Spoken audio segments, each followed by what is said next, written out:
Assalamualaikum warahmatullahi wabarakatuh. Bismillahirrahmanirrahim. Nahmaduka ya ghafuru ya syakuru. Masalli wa sallim barik ala sayyidina maulana Muhammadin wa ala alihi wa sahbihi asma'in nama ba'du. Tapi monggo lah kita cerita-cerita Islam, cerita-cerita beragama yang rileks. Kita semua tadi seperti yang dikatakan Kadensus pernah disewani Mas Sufyan Sauri, juga beliau pernah ngaji. Sebetulnya dalam banyak hal-hal yang keseharian itu lebih prinsip ketimbang ide kita tentang hal-hal besar. Saya beri contoh, Allah itu Tuhan yang maha kuasa, yang menguasai alam raya ini. Kadang-kadang menjelaskan dirinya itu hanya alladzi at'amahum min ju'. Saya ini Tuhan yang memberi makan kamu saat Anda lapar, saat kalian lapar. Jadi untuk beriman kepada Tuhan yang Maha Esa, kepada Allah, kamu yakin yang memberi makan kamu itu Tuhan. Apapun kecewanya Anda terhadap tetangga, terhadap negara, terhadap mertua, terhadap istri, itu kecewa Anda tidak akan mati. Tapi kalau tidak makan itu mati. Sehingga Allah mensifati dirinya kadang pakai keseharian. Alladzi at'amahum min ju'. Tuhan itu siapa? Yang memberi makan kamu ketika lapar. Tapi kamu untuk syukur itu nunggu punya istri cantik, neriman, gampang diatur, membolehkan poligami. Terus 4 istri itu neriman semua, loyal semua. Itu sombong betul. Mau syukur saja kok repotnya seperti itu. Jadi mau syukur ya ada makanan dimakan. Itu. Kalau ngantuk ya tidur. Ayatnya wa min ayatihi manamukum billaili wan nahar. Maksud ayat Allah itu tidur. Nah keangkuhan-keangkuhan ini yang menjadikan kita itu jadi repot hidup itu. Wong untuk syukur kok nunggu tadi. Mertua baik, tetangga baik, istri baik. Apa saja di sekelilingnya harus baik. Nah keinginan berlebihan ini menjadikan kita lupa ada hal-hal yang paling kita butuhkan. Yaitu oksigen. Kita boleh nempat di buminya Allah. Alladzi ja'ala lakumul ardo firasya. Bumi kamu tempati enak. Coba kalau gempa. Apa artinya istri 4 cantik semua kalau pas digoyang apa? Gempa. Apa artinya kamu jabat? Entah apa saja jabatannya. Kalau bumi likuifaksi, habis kamu. Kiai meskipun dai kondang umatnya jutaan, kalau likuifaksi di panggung hancur. Tapi nikmat-nikmat yang disebut Allah seperti ini kita kaji keseharian. Alladzi ja'ala lakumul ardo mahda. Allah itu yang menjadikan bumi dalulan, yang mudah diinjak. Famshu fi mana biya, silahkan pakai jalan-jalan. Jadi saya termasuk benar-benar kiai Jawa. Kalau kerennya Kiai Nusantara atau Kiai Indonesia lah. Diajari bapak saya Kiai Haji Nur Salim, diajari Mbah Maimun. Itu Islam itu keseharian.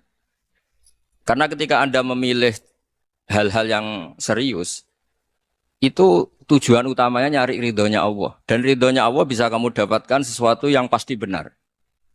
Misalnya dalam sebuah hadis Sahih Muslim disebutkan, Inna woha la yardo anil abdi idha akalal akla fayahmadahu alaiha. Au yasroba syarba fayahmadahu alaiha.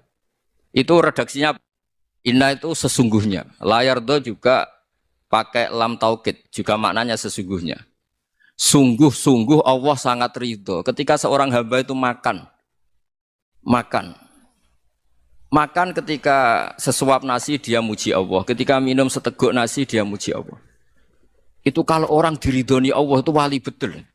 Itu untuk jadi wali itu gampang. Kamu makan ridho. Kamu nginjak buminya Allah ridho seneng. Kamu hidup keseharian aman seneng.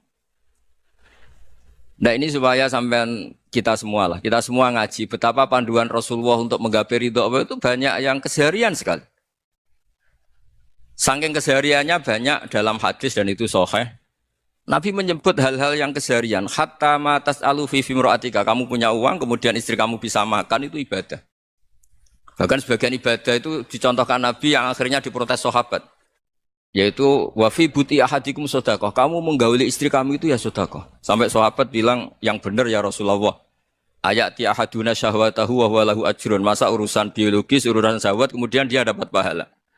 Nabi menjawab, alai salawadu'aha fi haramin aka'ana alaihi wisrun. Bagaimana kalau dia meletakkan ke yang tidak benar, itu kan dosa.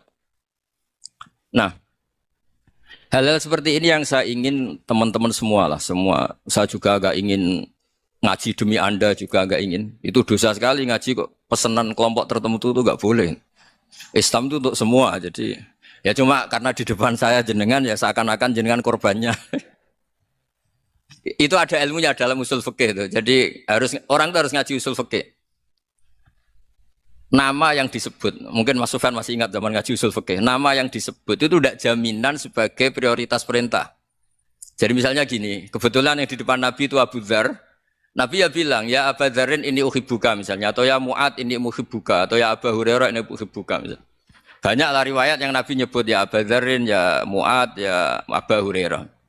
Kemudian misalnya Nabi meneruskan khitab, ini uhibbuka, saya mencintai kamu, fakul dubur sholatin, atau sebagian riwayat disebut falatadaan dubura kulli sholatin, Allahumma inni ala dzikrika wa syukrika wa husni ibadatik. Saya mencintai kamu, siapa saja, Mu'ad bisa, Abu Dzar bisa siapa. Saya mencintai kamu, mohon kalau habis sholat kamu jangan lupa wiridan Allahumma a'inni ala dzikrika wa syukrika wa husni ibadatik. Ya Allah, tolong kami permudah supaya mudah ingat engkau. Anda tidak bisa mentang-mentang, wong nama saya Parmin, nama saya Purnomo, itu yang diperintahkan Mu'ad misalnya. Jadi yang disebut satu, tapi khitab itu untuk siapa saja. Saya teruskan ya. Jadi saya mohon semua kita melakukan kebaikan itu kalau dalam kaidah fikih disebut al yakin la yuzalu bisyak. Banyak kebaikan yang kebenarannya itu 100%. Tidak punya efek samping ke pihak lain, ke kelompok lain, ke komunitas lain. Itu tadi misalnya Anda makan dan itu murah sekali, hanya butuh satu piring. Setiap kunyahan kamu muji Allah, setiap minum kamu muji Allah. Itu redaksinya Rasulullah SAW disebut Allah sangat ridho ketika seorang hamba makan, kemudian dia memuji Allah. Atau minum, kemudian dia muji Allah. Logikanya gampang, negara seperti ini yang kamu harapkan bentuknya kayak apa, mertua, ipar, komunitas, tetangga. Itu nyata terjadi, itu kan belum pasti. Sementara yang mesti terjadi adalah kamu butuh makan, kalau tidak mati. Butuh minum, kalau tidak mati. Butuh bumi yang nyaman ditempati, kalau tidak kita juga mati. Sebab itu Allah kalau menyebut nikmatnya itu hal-hal yang keseharian.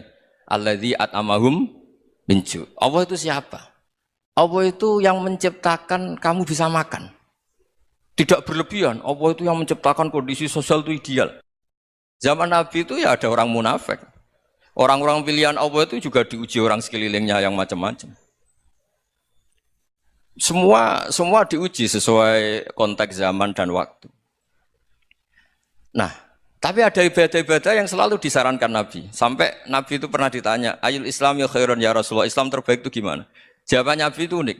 It'amut to'am. Islam terbaik itu ya makan-makan, santai-santai. Ketika Allah menyebut beberapa kebaikan, falak tahamal aqobah, wa ma adrokan apa? Mal aqobah. Terusannya apa? Fakku rokobah. Terusannya apa? Au it'amun fiyaumin di masubaya. Atau acara makan-makan itu juga Islam. Kenapa? Ya bayangkan kalau tidak ada makanan, kita mati kan? Kondisi sosial tidak ideal itu Anda masih gak apa-apa. Tapi kalau Anda tidak makan, Anda tidak minum, kamu punya istri cerewet masih bisa hidup, punya mertua cerewet masih bisa hidup. Tapi kalau tidak makan bisa mati. Berarti penting mana istri sama makan? Penting mana? Makan. Semoga istri Anda dengar, nanti kamu disuruh makan tapi pulang deh. Itu kalau dibahasakan makan masih memahami. Penting mana nasi satu piring dengan istri. Nggak ada nasi mati, nggak ada istri belum mati. Penting mana? Ya gak berani jawab kan? Nah, ternyata Anda ada garang kan di depan istri. Jadi saya mohonlah, mungkin Mas Sufyan Sauri tadi yang bisa bantulah. Teman-teman tuh ngaji yang keseharian saja. Karena kita nyari ridha Allah itu berdasar firman Allah. Dan firman Allah itu menyebut keseharian tuh riang, gampang. Yaitu tadi misalnya wa min ayatihi manamukum billaili wan nahar. Termasuk ayat-ayat Allah itu kamu tidur. Maka dulu itu ada guyonan, ada tokoh Mu'tazilah, kelompok dalam Islam yang berpikir manusia itu bisa menentukan ikhtiarnya sendiri. Karena saya bisa duduk, ingin berdiri, berdiri. Karena kelompok ini nggak terima kalau semua kehendak Allah, nanti bagaimana kalau semua kehendak Allah kok ada hisab ya, ada sanksi.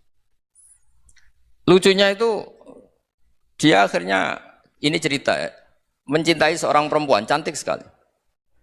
Dan itu dia menjadi ahli sunnah itu oleh hal-hal yang sepele.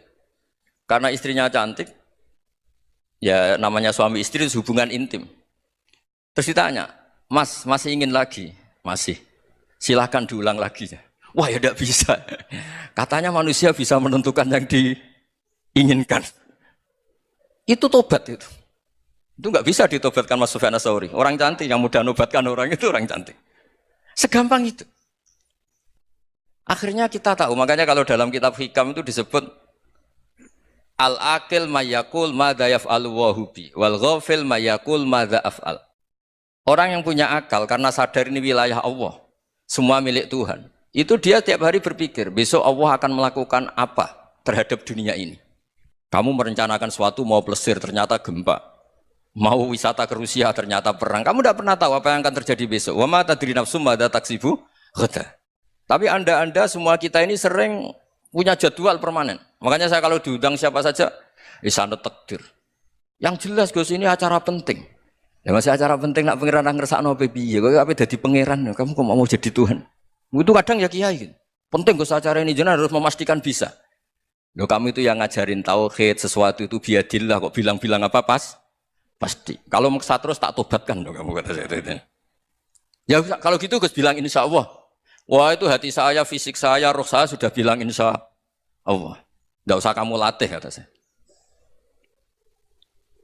Nah hal-hal tauhid keseharian itu gampang sebetulnya. Wal ghafil yaqulu madza af'al. Tapi orang yang lupa Allah dia setiap hari bilang besok apa? Kita bisa melakukan apa? Seakan-akan dia itu aktor, dia penting, dia subjek permanen, dia. Padahal kita ini hanya objek kehendak Allah Subhanahu wa taala. Karena kita yakin sesuatu yang terjadi di alam raya ini kita tidak bisa apa-apa. Makanya saya sering ngaji, sering bilang saya. Ketika Anda mensifati Allah, Dia yang menghidupkan. Sudah itu tanamkan sehingga ketika kita mati santai saja. Kenapa santai? Allah punya cara menghidupkan kita. Zaman kita hidup juga gak tahu caranya ngelola jantung, ngelola paru-paru. Kamu juga gak tahu ngelola oksigen yang tidak beracun, tidak ngandung polusi. Tahu-tahu hidup. Gak ingin tua ya tahu-tahu tua, gak ingin mati tahu-tahu mati. Selama ini kita hidup juga gak tahu apa sebetulnya. Hanya gaya tok, punya jadwal, punya planning. Kalau kamu bisa menentukan pilihan Anda, pasti Anda istrinya cantik, 4 neriman semua, kona'ah semua. Nyatanya enggak kan? Sudah 1 jelek, cerewet. Oh itu kan, nyatanya enggak bisa apa-apa Anda kan? Dan kamu bawa mati lagi. Itu kan, istri Anda juga gitu, punya keinginan, punya suami yang ganteng, yang jabat, yang neriman, yang enggak poligami. Ya enggak kesampaian juga. Kalau kita ngitung tingkat kegagalan kita itu gagal terus. Ya kan? Nah, terus ingat Allah, madza yaf'alu wa bi. Orang yang punya akal selalu berpikir Allah itu menghendaki apa terhadap saya. Loh sama-sama orang itu. Ngelihat orang yang serius, itu kata Anda itu pemikir berat, serius. Senang punya tokoh yang merengut karena kamu anggap serius. Tapi sebagian orang nganggap orang yang serius itu wong merengut, wong masam, wong muka kok ditekuk. Jadi sama itu hati ya muqallibal qulub tsabbit qalbi ala dini, karena kita enggak tahu cara berpikir kita tentang orang lain, tentang sekeliling kita. Misalnya kita orang baik yang jenis ngrumat fakir miskin. Ada orang bangun masjid mewah itu janggal. Apa artinya masjid mewah kalau banyak orang kelaparan? Tapi kalau yang jenis pendidikan apa artinya masjid mewah kalau enggak bisa ngaji? Nanti yang jenis infrastruktur apa artinya ini kalau semuanya punya sudut pandang yang berbeda-beda. Dan Islam mengapresiasi semua kebaikan. Tapi katakan semua kebaikan itu adalah kehendak Allah Subhanahu wa taala. Karena apapun baik Anda itu pakai fasilitas yang diberikan oleh Allah Subhanahu wa taala. Sehingga ini yang disebut qulillah tsumadarhum fi khawdihim yal'abun. Ya kembali tadi ke tema-tema bahwa keseharian Anda ini sudah Islami.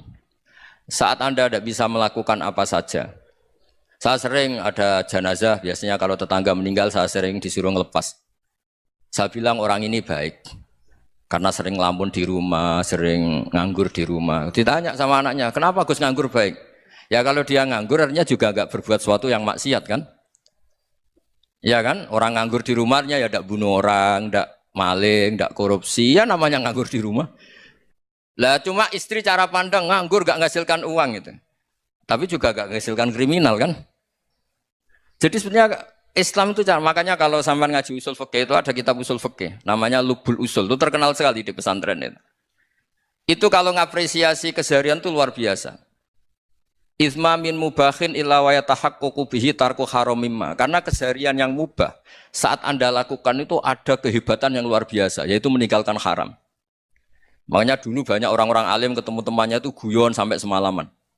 Itu biasanya yang semangat Islam itu kiai kok tidak tahajud, kiai kok tidak witir. Orang yang sedang mapan uangnya banyak, malam itu tidak kelayaban itu sudah luar biasa. Melawan nafsu supaya tidak maksiat itu sudah luar biasa. Supaya lupa guyon sama temannya semalaman sampai subuh. Gejolak-gejolokan ngenang zaman miskin, zaman kuliah nggak jelas, zaman apa.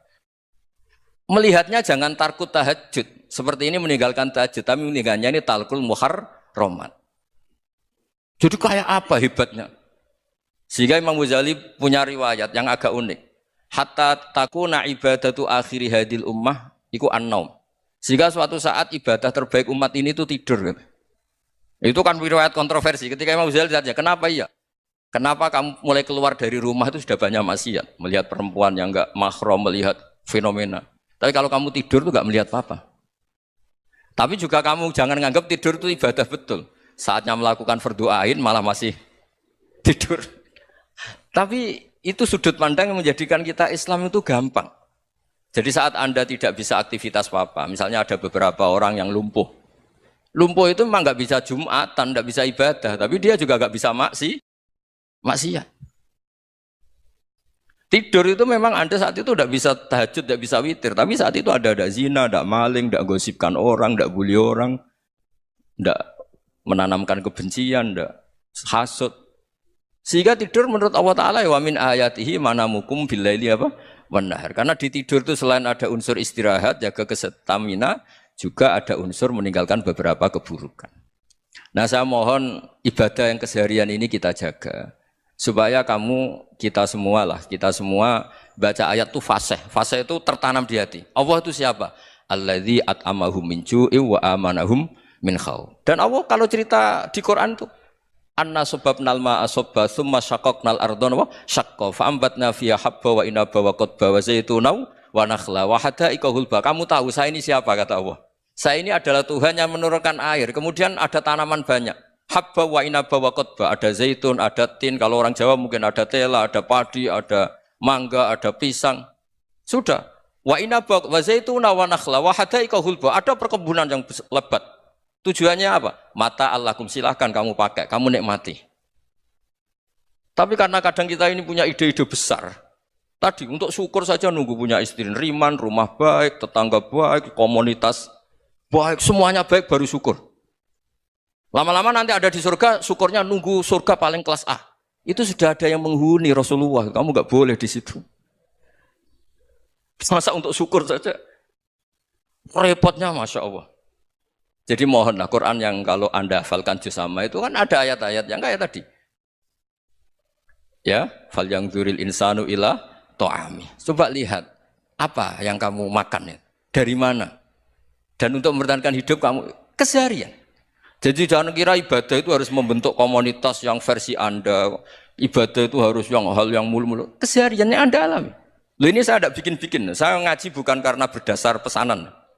Itu ayat yang saya baca kan betul ada ayatnya kan. Fal yang dzuril insanu ila ta'ami. Anna sababnal ma'a sabba tsumma syaqqaqnal arda syaqqa fa ambasna fiha habba wa inaba wa qadba wa zaituna wa nakhla wa hada'iqa ghulba. Terusannya apa? Mata'al lakum, silakan kamu nikmati. Mata itu silakan kamu nikmati.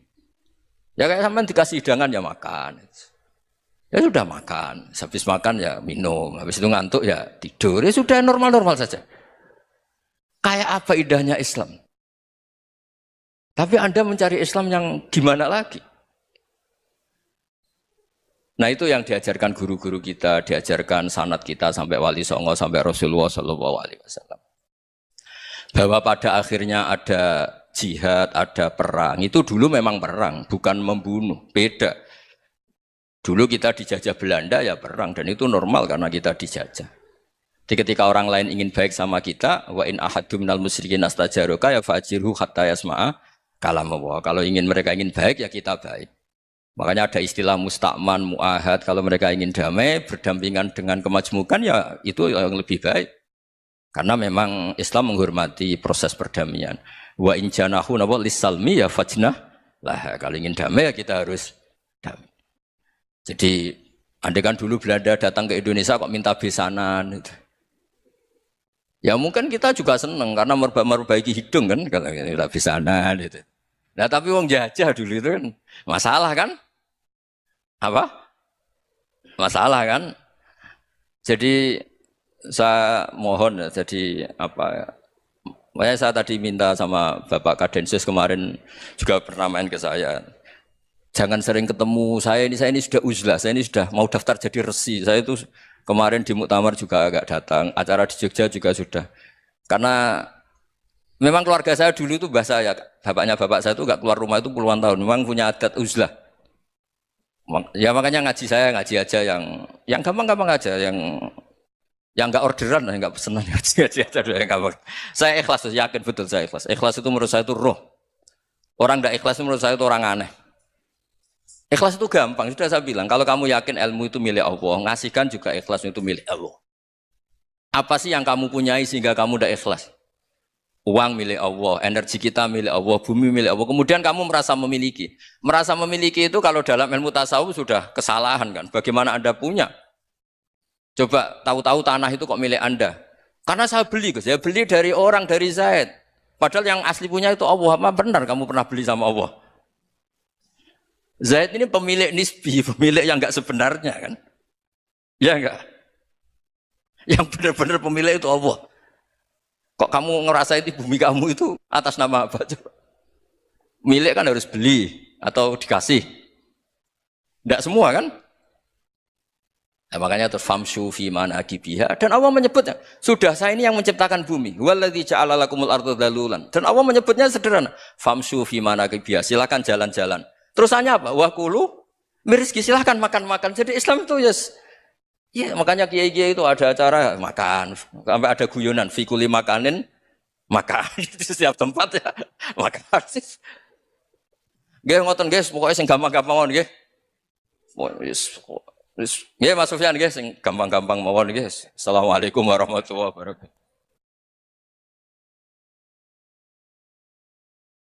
Perasaan saya juga seluruh ulama di dunia. Saya ulang lagi, perasaan saya juga seluruh ulama di dunia.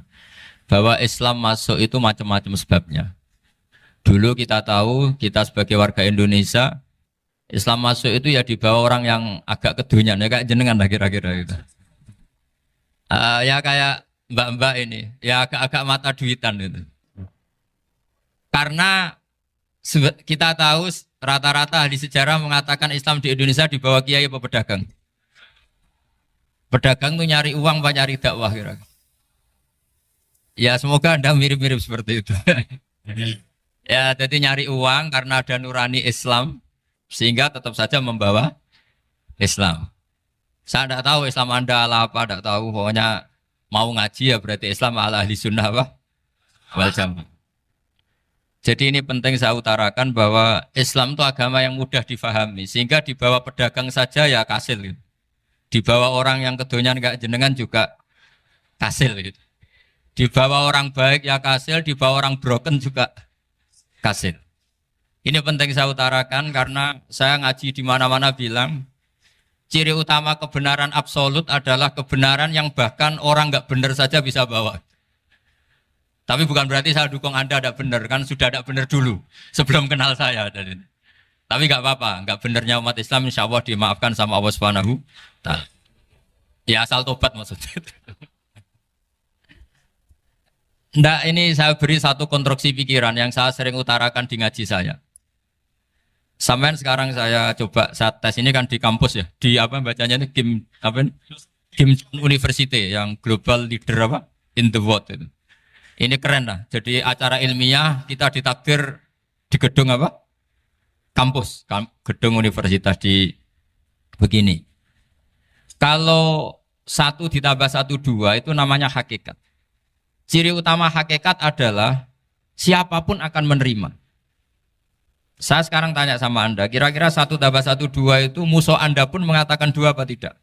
Ya. Pekerja Korea ya bilang 2, rektor Al-Azhar juga bilang 2. Kamu yang sekarang sedang mungkin sebagian broken sama istri juga bilang 2. Istri kamu yang mangkal sama kamu juga bilang 2.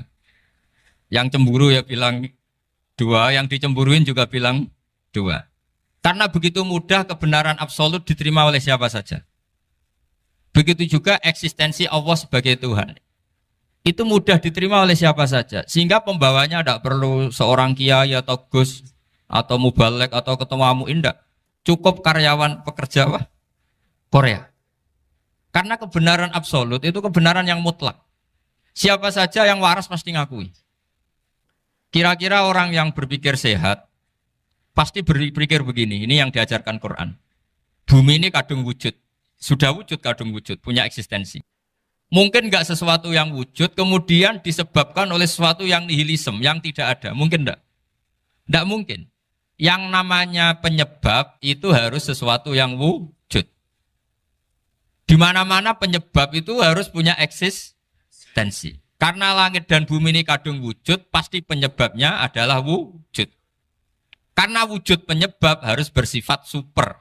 Lah bersifat super ini oleh ulama dikatakan wajibil wujud. Itu akal siapa saja akan terima.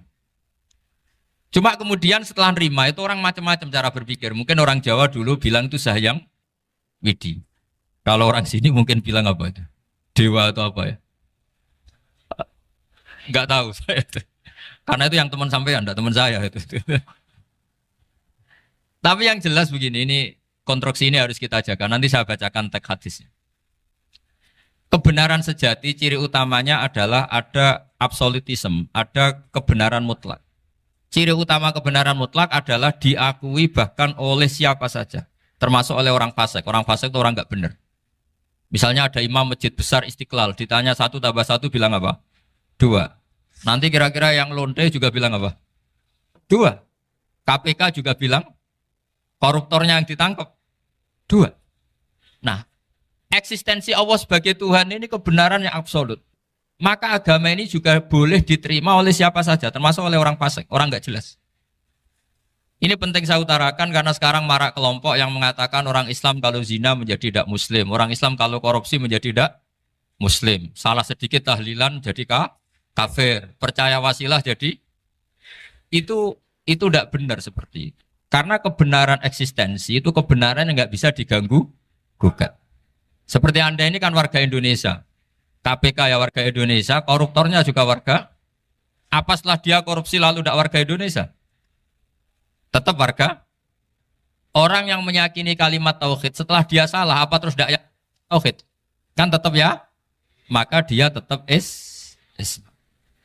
Ini penting saya utarakan. Kalau seorang warga Indonesia yang koruptor, yang macam-macam saja tetap warga Indonesia, padahal banyak kesalahan. Karena status warga Indonesia adalah status yang permanen.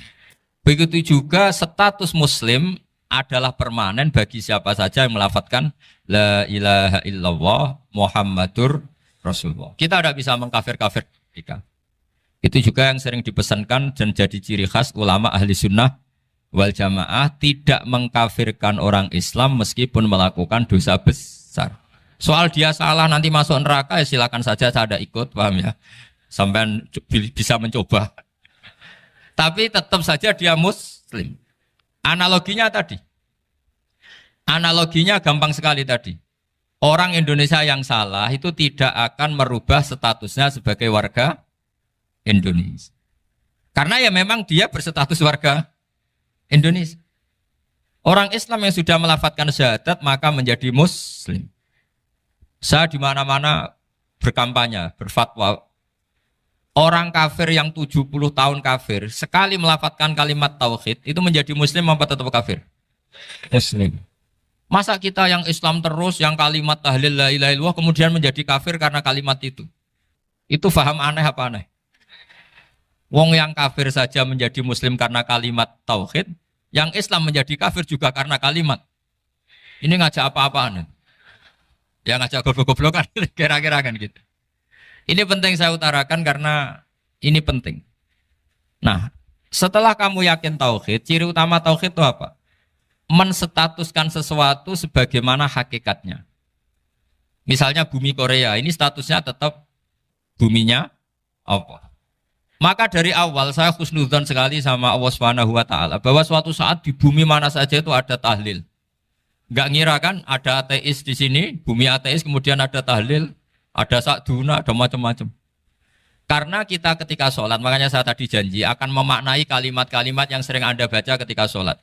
Di sholat saat ada itidal ngendikan apa? Rabbana lakal hamdu, ayo dibaca, mil'us samawati wa mil'ul ardi wa mil'u ma syi'ta min syai'im ba'du. Sama nani secara tradisi pesantren, Rabbana do pangeran kita, laka iku kaduwe panjenengan alhamdulillah segala puji. Engkau punya segala puji. Mil'us samawati, yang pujian itu memenuhi langit.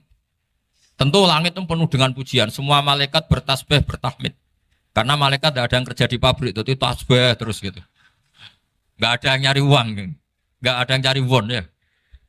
Apa won ya kalau bahasa? Kalau di sini nggak kiainya aja nyari uang. Terusannya apa? Wamil ul ardi, dan pujian itu memenuhi bumi. Korea termasuk bumi Allah apa enggak? Jadi saya sudah menduga suatu saat Korea itu ya penuh dengan pujian. Dan ini betul. Siapa yang ngira kalau di bumi Korea ada yang hafal lagu Sakduna itu? Itu lagu kesayangan guru kita semua, Kiai Haji Maimun Zubair.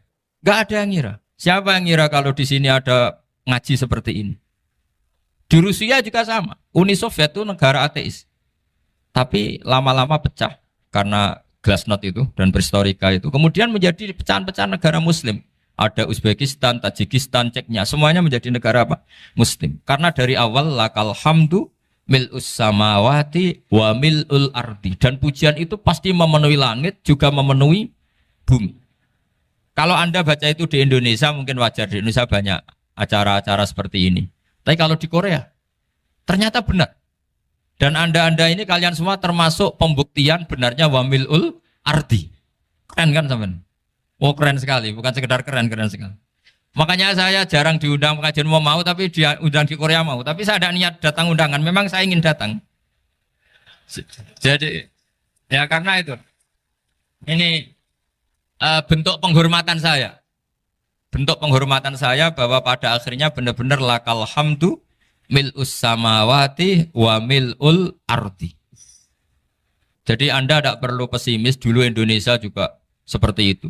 Banyak Buddha, Hindu, semacam ateisme. Kemudian berkatnya para ulama sekarang jadi negara yang mayoritas Muslim. Korea, barokahnya orang-orang kedonyan seperti ini banyak Islam itu. Enggak apa-apa. Karena sebagian agama Islam, sebagian sejarah ditulis di bawah pedagang-pedagang Gujarat. Kira-kira orang Gujarat ke Indonesia dulu yang namanya pedagang cari apa? Uang. Tapi namanya orang Islam hatinya tetap adanya tauhid. Nyari uang ya tetap sambil dakwah. Kalau yang ke Korea langsung kiai mungkin tidak seramai ini Islam. Karena kalau kiai datang langsung dicurigai jadi misionaris. Jadi ribet malah. Tapi kalau sampean nggak ada yang curiga. Namanya pekerja, pekerja saja nyari uang. Dan itu memang fakta. Cuma kadang ya sadar terus ya bagus lah seperti itu. Nggak apa-apa. Maksud saya ini saya memberi support, memberi tasjek bahwa Allah itu luar biasa. Jadi kalau ingin menyebarkan agamanya macam-macam. Kadang kiai tidak bisa mengislamkan orang, itu anak-anak mahasiswa pacaran, itu banyak yang pacarnya itu masuk Islam. Tapi sampean jangan bilang pacaran halal, ya tidak pernah halal. Tapi Allah kalau menghendaki memberi hidayah itu jalannya macam-macam. Ada yang lewat kerja, coba yang bayangkan ada tahlilan di Korea itu semua kiai tidak pernah bayangkan. Tapi setelah banyak pekerja di sini, kemudian mereka insaf atau sedang insaf, tidak tahu ini. Sampai kapan insafnya juga tidak tahu. Tapi yang jelas ini hebat. Ini apa? Hebat. Tahu-tahu ya seperti ini. Makanya iman saja Rabbana lakal hamdu mil'us samawati wa mil'ul ardi. Masih ditambahi wa mil'u ma syi'ta min syai'im ba'du. Karena Allah itu zat yang tidak terperikan, zat yang tidak terbatasi. Maka pujian di langit dan bumi ini masih kurang. Masih ada apa saja yang nanti akan dipenuhi oleh pujian kepada Allah Subhanahu wa ta'ala. Wa mil'u ma syi'ta min syai'im ba'du. Dan pujian kepada Engkau ya Allah akan memenuhi semua ruangan yang Engkau kehendaki. Mungkin suatu saat negara-negara yang sekarang yang paling minim Islam itu di Amerika Selatan. Kayak di Argentina dan sebagainya. Itu nanti suatu saat nanti suatu saat juga penuh dengan pujian karena tetap Rabbana lakal hamdu mil'us samawati wa mil'ul ardi wa mil'u ma syi'ta min syai'in ba'd. Saya di Jogja setiap akhir ngaji saya ajarin wiridan. Mungkin wiridan ini tidak asing bagi jenengan karena sering saya baca subhanallah wa bihamdihi adada khalqihi wa ridho nafsihi wa zinata arsyihi wa midada kalimat. Bahwa kita memuji Allah itu adada khalqi sesuai jumlah makhluk Allah. Semua makhluk Allah meskipun kelihatannya mengecewakan, ini semuanya memuji sama Allah Subhanahu wa taala. Meskipun kadang kita kecewa, kadang kita tidak cocok. Coba barokahnya Anda ini agak-agak kecewa gitu dengan Indonesia karena nggak menyediakan lapangan kerja untuk Anda. Tapi ya nggak kecewa-kecewa amat ya, agak-agak saja. Karena Anda tetap semua mencintai Indonesia. Gara-gara agak-agak kecewa cari negara lain. Akhirnya di Korea, ada yang di Jerman, ada di Inggris. Tapi bawaan pernah ngaji di musola, Islam ini ke bawah. Sehingga karena Islam ini ke bawah, tahu-tahu ada komunitas yang memikirkan Islam. Umumnya orang mikir Islam itu ya bikin masjid. Kalau di Korea unik, nyewa apa? Nyewa gedung untuk masjid. Itu kalau diceritakan di Indonesia aneh. Ini masjid sewaan. Masjid. Tapi kalau di sini lazim, karena kalau beli mahal ya cukup sewa. Saya tidak tahu kalau dalam terminologi agama tempat Anda sujud ini nanti jadi saksi di akhirat. Itu yang permanen apa yang sewaan tidak tahu. Jadi nanti bumi ini tanya, ya saya ya Allah pernah dipakai sujud, tapi setelah 1 tahun nggak kuat menambah lagi. Makanya saya dukung tadi yang ada gerakan masjid apa. Sebenarnya permanen nggak permanen itu tetap bagus, tidak usah memaksakan. Yang jelas saya sudah ikut nyumbang lelang tadi dan saya berharap uang itu benar-benar untuk masjid. Kalau untuk tamirnya juga gak apa-apa, yang penting untuk menghidupi masjid. Saya juga termasuk kiai yang gak suka kalau hukum itu terlalu fanatik. Misalnya uang ini untuk masjid, kemudian imamnya diterlantarkan karena alasannya ini untuk masjid. Imam kan gak masjid. Nah ini kalau imamnya gak diservis kemudian mutung terus pulang ke Indonesia, ini jadi masalah. Tapi saya juga agak suka kalau ada negara gitu. Betul-betul saya tidak suka. Yang imamnya itu terlalu diservis. Ini buruk sekali kan. Pernah ada anekdot, ini anekdot tapi nyata. Ada negara yang sangat sehat, ya. Islamnya sangat sehat. Itu imamnya 1 bulan itu digaji 70 juta. Kira-kira 70 juta dibagi 1 hari berapa? 5 sholat ya? 5 kali 30 berapa? Kira-kira saja. 150. Berarti per sholat dapat berapa ya? Kira-kira, kan biasa potong gaji kalau berapa kira-kira? Singkat cerita, si kiai dari luar negeri tadi cerita apa Indonesia? Kiainya miskin-miskin, datang ke masjid kan kadang pakai ontel, adzan sendiri, qomat sendiri, sholat sendiri kadang. Itu nasib orang-orang Sragen dan Salatiga sebagian. Itu yang lapor karena mereka itu. Kalau Rembang insya Allah enggak. Tapi ada semuanya Salatiga, sebagian begitu. Itu yang cerita kiainya, bukan ini bukan hoax. Memang kiainya cerita. Nasib kiai di Salatiga Gus katanya. Itu digojlok. Tapi tetap sholat. Sehingga cerita orang tadi cerita, imamnya di sana naiknya Mercy, muadzinnya pakai BMW. Itu tetangga sebelah Indonesia banyak yang fasilitas imam seperti itu. Karena gajinya sampai 70 juta. Setelah dia cerita bangga karena negaranya mengapresiasi imam sholat, sama kiai Indonesia dia omongin gini.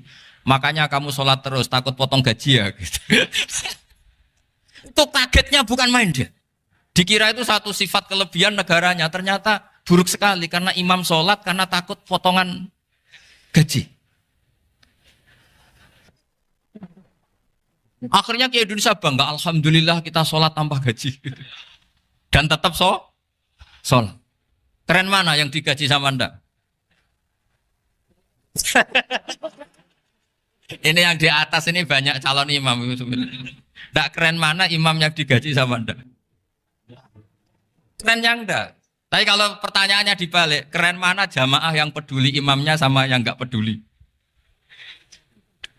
Jadi jawabannya harus tetap seperti itu. Imamnya keren yang ikhlas.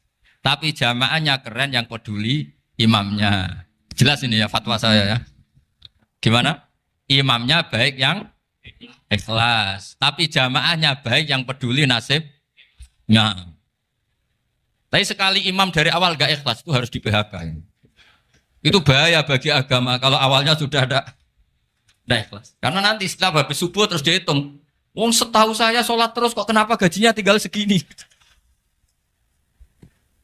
Ya, setahu saya sholat terus kok gajinya tinggal segini. Terus nanti takmirnya bilang, kemarin duhur Pak Yai tidak ngimamin. Kemarin asar tidak ngimamin. Terus dihitung. Bisa enggak agama akan berjalan seperti itu? Enggak. Ya makanya pertanyaannya tadi, suka atau punya imam ikhlas? Suka. Tapi imamnya juga suka kalau jamaahnya peduli. Ini penting. Jadi saya mensupport Anda, mensupport kalian semua bahwa agama ini akan diurus oleh Allah Subhanahu wa taala. Makanya Sayyidina Umar radhiyallahu anhu kalau disuruh mikir agama itu tidak mau. Tidak mau betul deh. Ketika Umar jadi khalifah itu puncak keemasan masa Islam. Semuanya stabil, semuanya hebat. Sampai Irak, Iran zaman itu Persia masih. Semuanya Mesir. Itu semuanya ikut Islam. Ketika Islam pada puncaknya, yang dikhawatirkan oleh masyarakat adalah begini. Lalu setelah Umar itu bagaimana? Islam setelah dipimpin orang yang tangguh, yang kuat, yang waroi, yang zuhud. Lalu setelah Umar itu gimana? Tapi Umar disuruh mikir gak mau. Sampai setiap Abdullah bin Umar jalan-jalan di kampung-kampung itu abahnya dianggap pecundang. Tahu sampean pecundang? Orang yang gak tanggung jawab. Karena orang-orang bilang gini, ya Abdullah bin Umar, bagaimana pendapat Anda kalau ada penggembala kambing di tengah hutan atau di tengah padang rumput, kemudian dia ninggal gelanggang kambingnya. Kamu anggap penggembala ini gimana? Oh itu penggembala yang dolim itu. Pasti kalau kambing ditinggal ya kacau. Apalagi ini umatur Rasulullah Shallallahu Alaihi Wasallam. Ini abah kamu tidak pernah wasiat, tidak pernah ngatur suksesi. Lalu Islam setelah dia bagaimana? Suruh dia ngomong penggantinya siapa? Karena beliau sudah sepuh harus ada suksesi. Akhirnya Abdullah bin Umar lapor ke Umar. Ini gimana abah orang mengkomplain begini. Apa kata Umar? Agama itu beda dengan kambing katanya. Agama itu milik Allah Subhanahu. Mbok saya pikir, tidak saya pikir tetap jalan. Nah ini terbukti. Jangan ulama ya ndak, mufti ya ndak, tapi bisa menjalankan agama. Kalau agama sampean pikir malah rusak. Sudah pokoknya lakukan saja, tidak usah dipikir. Akhirnya betul. Karena agama ini milik Allah. Soal kita serius memikirkannya itu karena khidmah. Karena kita ingin berbakti pada agama. Tapi Anda tidak boleh berpikir kalau agama ini butuh pemikiran Anda. Beda loh ya. Kita khidmah agama serius karena kita ingin mengkhidmai agama. Tapi agama ini tidak pernah butuh kita. Karena agama ini akan diurus oleh Allah Subhanahu. Coba pas sampean kecil, orang jilbaban di Indonesia itu banyak apa banyak sekarang? Banyak sekarang. Kiainya mutu orang dulu apa mutu orang sekarang?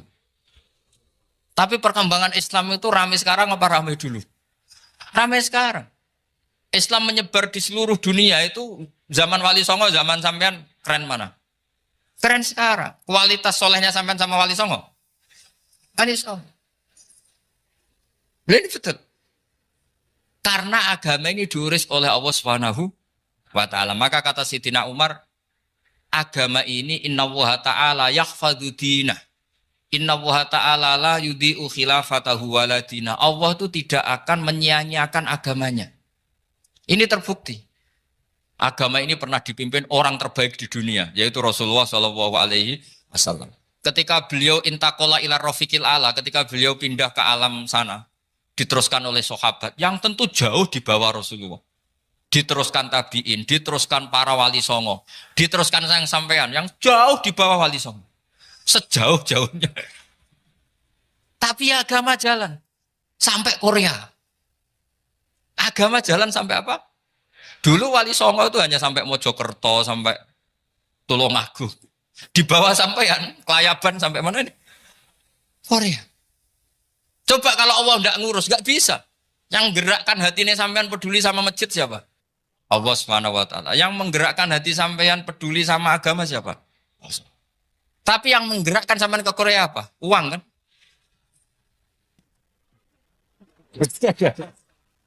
Enggak, enggak apa-apa, jujur saja, jujur ya, santai aja. Ini bagian dari keramatnya jenengan. Niatnya agak bener tapi dibenerin Allah di sini. Dari awal niatnya kan uang gitu. Tapi setelah di Korea dibenerin Allah. Mbok ingat agama gitu. Keren kan?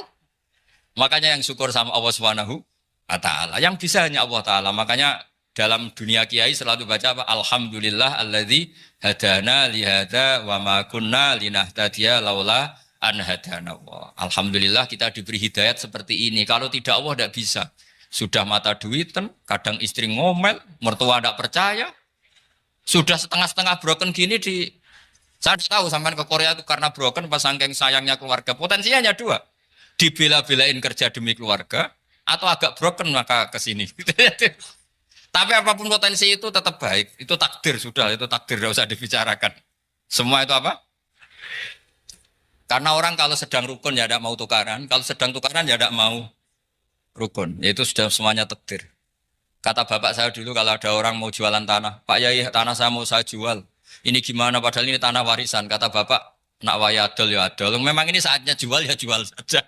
Nanti kalau kaya saatnya beli ya beli saja. Karena kalau sudah saatnya jual mau beli ya nggak mungkin kan. Mau memang saatnya jual. Kalau sudah kaya kan nggak mungkin jual tanah. Saatnya beli. Maka semoga masalah di keluarga sampean ya masalah musiman. Maksudnya yang tukarannya ini musiman, yang rukunnya permanen. Jangan tukarannya permanen, rukunnya musiman. Setelah melihat yang lebih cantik, katut babon, nggak tahu saya katakan. Nah ini semoga katut masjid ini bagian dari kafaroh sampean itu. Jadi kafaroh kesalahan-kesalahan di sampean. Ini penting saya utarakan karena agama itu beda. Agama ini diurus oleh Allah Subhanahu. Jadi kita mengerahkan pemikiran itu bukan karena kita akan menyelamatkan agama ini, tidak. Agama ini diselamatkan oleh Allah Subhanahu wa taala. Coba kayak apa Uni Soviet kuatnya itu. Mengkooptasi supaya orang semuanya ateis, semuanya komunis. Itu 100 tahun Uni Soviet begitu. Tapi orang-orang Uzbek, Ceknya, Tajikistan tetap mengajari anak-anaknya tauhid. Itu ada yang cerita itu sampai mengajarkan tauhid itu di bawah tanah, di basement. Tapi Allah menghendaki Rusia itu Uni Soviet jatuh. Ketika jatuh, negara-negara ini langsung menjadi negara Islam, yaitu Uzbek, Tajikistan, Ceknya. Mungkin nggak mereka langsung menjadi negara Islam, andai kan saat menjadi Uni Soviet benar-benar menjadi ateis. Nggak mungkin kan? Karena saat dikooptasi Uni Soviet, akidah mereka tetap tauhid. Cuma nggak berani muncul. Artinya apa? Uni Soviet nggak bisa menghabisi Islam. Kurang kerennya Uni Soviet zaman itu. Bisa nggak menghabisi Islam? Nggak bisa. Donald Trump dulu termasuk Islamfobia. Tapi setelah dia anti-Islam, malah orang Amerika demo supaya memperhatikan Islam. Nggak bisa. Makanya Korea pun nggak bisa menghabisi Islam. Kalau sampean menghabisi Islam sendiri bisa.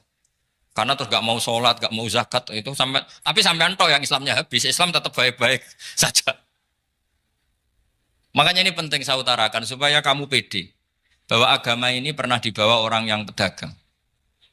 Ya soal ada sebagian pendakwah yang ikhlas ya banyak, tapi sejarah yang gampang kita lihat adalah Islam itu dibawa oleh apa? Pedagang Gujarat, pedagang India. Nggak apa-apa, sejarah itu meskipun sebagian menentang nggak apa-apa, tapi sejarah itu tetap ada. Pasti sebagiannya memang seperti itu, dan itu tidak masalah. Saya ulang lagi, itu tidak masalah. Coba dulu pemain bola kalau di Inggris itu kalau mau sholat susahnya bukan main. Apalagi kalau mau puasa. Kalau di sini kerja puasa katanya mati lu kalau apa? Puasa. Kalau mau sholat katanya dicari mana ini berhalanya kok. Kata orang-orang ateis kan gitu, dicarikan patungnya. Kali ini sholat kok gak ada patungnya, ini gimana ini. Ya ngalamin gitu. Tapi Allah Maha Kuasa. Banyak investor mana itu Dubai atau Qatar yang tertarik investasi di dunia bola. Kayak Sulaiman Al-Fahim makanya beli Manchester City. Itu sekarang pelatihnya negara orang sholat gak berani. Bahkan di tengah stadion dibangunkan masjid. Kalau sampai daftar jadi muadzin bisa. Apa nyanyi Sakduna di sana juga bisa. Dulu Aljazair bencinya bukan main. Apa Perancis sama orang Islam itu bencinya bukan main. Barokahnya Zidane pemain bola. Dan juara dunia. Terus Zidane turunan Aljazair. Akhirnya orang Perancis itu mencintai Islam. Itu barokahnya sepak bola. Allah punya sekian cara untuk mengenalkan Islam. Di Prancis dikenalkan lewat pemain sepak bola. Nah di Korea ini yang agak unik dikenalkan lewat pecinta wong. Saya jamin ini tidak apa-apa, sudah tidak apa-apa, sudah aman, pokoknya aman. Jamin aman. Pokoknya alhamdulillahilladzi hadana lihada wa ma kunna linahtadiya laula an hadana. Karena agama ini dibawa oleh Allah Subhanahu wa taala, yang menjaga juga Allah Subhanahu wa taala. Sama tidak usah khawatir. Kalau ada kelompok tertentu yang mengkhawatirkan Islam, sekarang Islam bahaya gini-gini, itu kurang roja, itu kurang optimis itu. Harapannya sama Allah tipis, harus ngaji lagi. Agama ini limangka nayarjuwa hawal yaumal akhir. Agama ini bagi yang terus-menerus berpengharapan kepada Allah Subhanahu wa taala. Agama ini limangka nayarjuwa, coba bahasa Arabnya roja, yarju, rojaan. Maknanya harapan. Jadi agama ini bagi yang selalu berpengharapan, bukan yang pesimis, bukan yang hati kecil, apalagi yang tukang putus asa. Coba agama ini begitu luar biasa, dibawa orang yang macam-macam. Di Perancis dibawa oleh pemain apa? Bola. Ada masjid di Inggris itu ya dibawa mahasiswa-mahasiswa itu yang dulu sebagian yang nggak pernah ngaji, setelah di Inggris bikin komunitas pengajian. Di Korea dibawa di pecinta apa? Tapi lama-lama cinta Tuhan. Karena ya memang sebenarnya sudah cinta Tuhan. Cuma ya cara cinta ini nunggu punya uang Ya sudah, alhamdulillah seperti ini sudah luar biasa sudah. Insya Allah diterima oleh Allah Subhanahu wa taala. Saya selalu berharap semoga ini tetap satu bukti bahwa Allah itu harus kita sembah di mana-mana. Karena tadi Allah akan selalu Rabbana lakal hamdu mil'us samawati wa mil'ul ardi wa mil'u ma syi'ta min syai'in ba'du. Bahwa pujian kepada Allah akan selalu memenuhi langit dan memenuhi bumi. Bumi Korea termasuk buminya Allah. Makanya pegangan yang saya minta sama pengurus untuk di-share adalah Dawai Rasulullah Shallallahu Alaihi Wasallam. Mungkin nanti panitia harus mengeser itu. Ini Musnad Ahmad, riwayat dari Imam Ahmad. Al-Bilad bila dua. Sudah punya? Nanti di-share ya yang itu. Al-Biladu bila dua. Bahwa negara hakikatnya adalah negara Allah. Wal ibad ibadullah. Semua hamba hakikatnya adalah hamba. Di hadis itu fahaitsuma asabta khairan fa'akim. Kapan saja kamu menemukan kebaikan di tempat Anda berdomisili, fa'akim, kamu enggak apa-apa di sini. Kamu di sini dapat uang, dapat masjid, dapat sewa masjid. Enggak tahu sewa apa permanen, pokoknya itu bagus gitu. Buminya dirayu. Bumi meskipun ini enggak permanen, tapi tetap jadi saksi loh ya. Harus ada kompromi ini. Karena kalau dengar orang Indonesia jadi aneh, masjid kok nyewoi. Tapi aneh di Indonesia, ada aneh di sini. Sampean tenang saja. Tentu malaikat pencatat di sini juga sudah tahu kalau sebagian masjid itu sewaan. Jadi ya ada iskal-iskal amat lah sudah. Nggak janggal-janggal amat karena kondisional Jadi saya nanti minta panitia supaya mengeser tadi hadis riwayat siapa? Imam Ahmad bin Hambal yang diriwayatkan oleh salah satu minal asroh al-mubasyarina bil jannah yaitu Zubair bin Awam. Nabi ngendikan al-biladu biladu wah, negara mana saja adalah negara Allah. Wal ibad ibadu wah, semua hamba adalah hambanya Allah. Fahaitsuma asabta khairan, di mana saja kamu mendapatkan kebaikan, fa'akim, kamu tidak apa-apa berdomisili di situ. Ya saya mohon ini penting sekali. Pokoknya saya mohon kalimat tauhid ini dijaga. Karena kalimat tauhid ini kata semua ulama kasyajaratin thayyibatin asluha tsabitu wa far'uha fis-sama. Dan kalimat tauhid ini pasti tu'ti ukulaha kullahinin bi'idzni rabbiha. Kalimat tauhid yang dibawa umat Islam seluruh dunia. Meskipun dia orang fasik, orang enggak benar, tetap tu'ti ukulaha kullahinin bi'idzni rabbiha. Kalimat ini akan membawa berkah bagi orang yang dihinggapi atau didomisili umat Islam.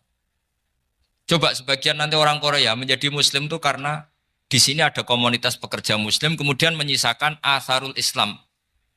Jejak-jejak Islam. Enggak apa-apa. Pasti kalimat ini tu'ti ukulaha kullahinim bi'izni rabbiha.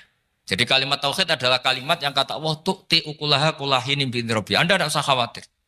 Bahwa apa yang Anda lakukan apapun kecilnya akan ditulis oleh Allah Subhanahu wa taala. Kata Allah wa naktubu ma qaddamu wa atharahum. Di mana di surat Yasin itu? Inna nahnu nuhyil mauta wa naktubu ma qaddamu wa atharahum. Saya bisa menghidupkan orang mati dan semua amal kalian saya tulis, kata Allah. Wa atharohum, dan jejak-jejak yang pernah kalian lakukan juga ditulis. Tak terangno kowe nek ora paham kok nek mlebu swarga dadi paham. Dadi iki pilihane ku loro. Dadi nek kowe saiki ra paham kok ning swarga paham. Nek saiki paham kesuk ben bun neraka dadi ra paham. Dadi mun ra usah direncana mlebu napa? Neraka wae mlebu dhewe ra usah direncanakno mun. Dados ngeten nggih, dados ahli swarga ya kurang penggawean, pancen salat wis ra wajib, ora ono pilpres, gak ono apa dadi kurang penggawean. Ahli swarga niku saking kurang penggaweane iku jagungan. Dadi misale kula Mustofa Ruhin jagungan, piye enak ning swarga? Ya enak. Zaman ning donya piye? Terus cerita, saya itu punya teman ateis. Saya punya teman komunis yang ketika pertemanan dengan kita sering menghina kita karena kita ini percaya adanya hari kebangkitan. Teman saya itu sering melecehkan idza mitna wa kunna turaba wa idzaman aina lamadinun. Masa kita sudah jadi debu, jadi tulang belulang, kemudian kita akan dibalas amal-amal kita. Jadi singkat cerita, ini nunjukno nak wong soleh oleh kancanan wong dolim. Ya ini catatan ya bahwa orang soleh itu zaman ning dunya oleh kancanan wong napa? Dolim. Buktinya yang soleh ini masuk surga. Kemudian kenangannya punya teman ateis. Zaman di dunia punya teman apa? Ateis. Entah temannya itu teman kerja atau teman kantor. Tentu tidak teman dalam akidah. Mungkin akidahnya tetap kita Islam, mereka ateis. Tapi teman, entah faktor kantor, entah faktor profesi, entah faktor kerabat. Tapi yang jelas si orang penduduk surga ini punya kenangan, kami dulu punya teman ateis. Ini kanali korin. Yang teman saya yang anti Tuhan itu mengatakan, melecehkan saya, aidza mitna wa kunna turaba wa idzaman aina lamadinun. Masa kita sudah jadi debu, jadi balung, tulang belulang, kemudian kita dihisab. Atau kita nanti ada hari balasan. Nah terus ketika jagungan ini, tadi saya bilang ahli swarga kurang penggawean. Lah piye delok piye? Jare kanca-kancane, moh aku ora melok di kanca. Jadi fayakuluna lah. Jadi ketika Ruhin muni ape delok jare Mustofa, jare Kifat, moh aku gak kancaku, delok dhewe jare. Lah si Ruhin kan wong kurang penggawean, mulai ning donya sampe ning swarga. Terus delok. Terus fattala'a fara'ahu fi sawail jahim. Bareng dekne delok roh kancane kejet-kejet ning neraka. Seneng dekne. Jadi wong nak hasud tu nanti ning swarga aja hasud. Seneng terus muni ngene, tawahi ing kita laturdin. Dulu kamu hampir saja menyesatkan saya. Artinya zaman dia ateis sempat ngerayu supaya Ruhin dadi napa? Ateis. Kowe Islam yo tetep kere, melok ateis ae. Wes kere, zina rawani, maling rawani gak enak. Soalnya sering dirayu-rayu gitu. Makanya bilang apa? Tawahi ing kita laturdin, kamu zaman di dunia hampir saja menyesatkan saya. Walau la ni'matu rabbi lakuntu minal muhdharin. Kalau saja saya tidak diberi nikmat Allah, aku kelakuanku ya koyo kowe, akhirnya masuk neraka koyo kowe. Nah, terus ada soalu taladzudin. Dia tanya tapi saking senenge. Afama nahnu banyitin. Coba lihat saya sekarang. Apa saya sekarang mati? Tidak kan, saya tidak mati kan. Cuma mati pertama saja, mati zaman di dunia. Sekarang saya hidup lagi. Artinya kamu yang dulu memungkiri ada kehidupan, dulu aku saiki tidak mati. Ternyata saya sekarang hidup dan dapat nikmat kowe ning neraka. Dadi ku nunjukno sunnahe manusa iku ora puas nak ora ngalahno musuhe. Nganti ning swarga iku ora lega nah. Dadi manusa iku hasudnya itu terlembagakan sampai akhirat. Jadi wong-wong sing tahu dimaki-maki kubu sebelah, iku nak kubu sebelah mlebu neraka, iku kowe ning swarga gak marem nak gak delok. Dadi hasud iku ya seru no. Dadi nak kula pun mboten, makome mboten wonten, kula mboten. Niku makome Ruhin barang dadi lori lho kan dinyak melarat, gendut, kriting mangkel. Kudu menangi sing ngenyak mlebu neraka. Aja sampe sing ngenyak kita mlebu swarga kene mlebu neraka. Wah. Gak puas ya no. Makanya gambarannya Quran itu manusia tetap manusia. Ketika orang kafir dengan segala kenikmatannya, misalnya mungkin Amerika, mungkin negara-negara yang sekarang kumoluhur dengan teori kapitalisnya, mungkin ngenyak Ethiopia, ngenyak Syria, ngenyak. Tapi apapun salahnya Syria, Ethiopia tetap iman, tetap suasana masuk surga. Meskipun ngurmat negara tidak pedes. Tapi yang ngurmat negara benar, tapi ngurmat iman tidak benar, bisa saja nanti masuk neraka. Itu makanya kita problem di dunia kan gitu. Makanya saya mohon, nah, umat Islam itu tidak perlu menjawab kritikan itu. Dari awal kita nanti enaknya itu di surga. Kali di dunia kita pasti salah. Ngelola negara raiso, banyak negara Islam sing carut, napa? Marut. Ngurus bojo raiso, banyak santri sing pegatan. ngurus anak ya ora iso, anak ya debu weling kok bapak. Kita ini kan ngurus yayasan ya ora iso. Kan semua yang berbau Islam mesti carut marut. Karena ya apa ya, dari awal kita ini mah enggak serius ngurus dunia. Kok serius piye nyimpen duit wedi dosa ana hisab. Ape riba rentenir wedi dosa. Mau ape ngatur dunia nemen-nemen wedi dosa. Allahu al-mudabbir sing ngatur kok melu ngatur barang. Wah, akhirnya karena wedi dosa terus goblok. Sebagian goblok klasik, sebagian keterusan. Nah, sing repot sing keterusan sampai asli lah iku terus kombinasi napa? Dadi wong Islam iku ora kober serius mangurus dunia. Kadang punya pemimpin fasik lah ben kono pek-pekan dunia. Jadi ribet wong Islam. Akhirnya kita ini dihina wa idza marru bihim yatakhamazun wa idza qalabu ila ahlihim qalabu fakihin wa idza ra'ahum qalu innaha ula inapa ladallun. Orang-orang kafir itu kalau melewati orang Islam pasti ngenyek. Urip nyatane ngono, ngelola negara enggak bisa, ngelola keluarga enggak bisa. Nah, nanti kalau kita di surga itu kata Allah fal yaumal ladzina amanu minal kufari yadhakun. Nanti di surga orang-orang iman gantian menertawakan orang-orang kafir.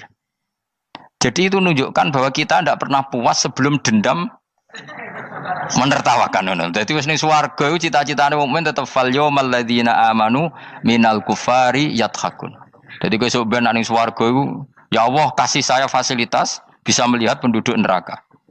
Terus dene ning teras-teras swarga dipertontonkan orang kafir alal araiki yang turun. Hal suwibal kufaru makanu ya falun. Delok saiki kowe mbek aku mulya ndi. Jadi dendam itu penting. Tapi sebenarnya ini swarga ini dunia wis kalah wis nurut ae no. Dadi menteri yo nurut wis pokoke nurut ae wis barang dunia pek-pekan. Cuma ora bener ya dielingno iku ya bahaya ora bener. Tapi ora usah kerusuhan biasa wae. Gremeng ae gremeng soalnya gak dadi udun no. Katanya memang gitu, orang emosi nak diempet tuh dadi udun, dadi wis satok gremeng. Tapi yang jelas Allah punya sunnah bahwa manusia itu tidak bisa puas sebelum melihat musuhnya kalah. Sehingga ahlul jannah yang notabene sudah penuh kenikmatan itu tetap dia enggak lego. Enggak lego kalau enggak tahu nasib orang yang dulu menghina dia. Makanya ini peringatan bagi kita bahwa kita berteman orang tidak soleh di dunia itu boleh. Buktinya tadi ahli surga ketika jagungan cerita saya punya teman ateis yang selalu mencibir saya, katanya nanti nggak ada hari kebangkitan. Lalu teman ateis saya sekarang di mana? Sekajak kancana dulu ya teman-temannya bilang fayakuluna laga.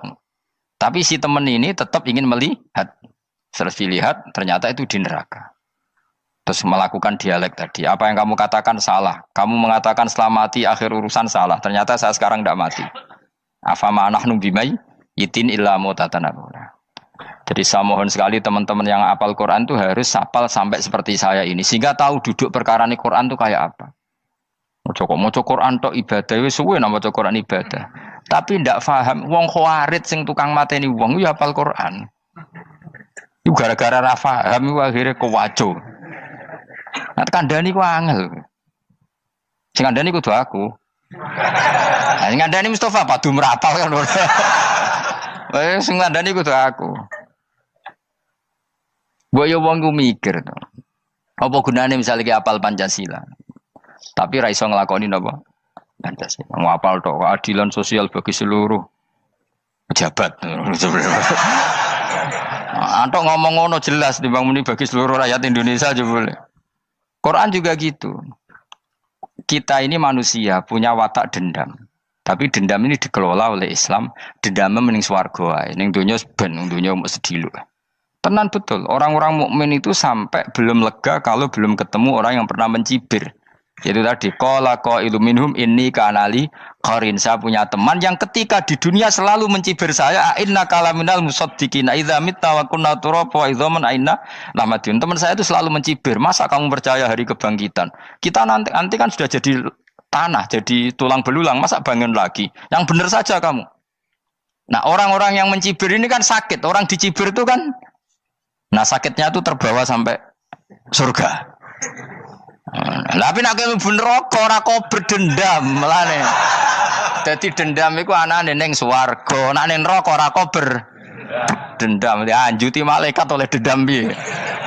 Tapi bareng ning swarga happy-happy iku piye? Kancamu dhisik sapa wae. Ora kanca partai maksudnya kanca gitu.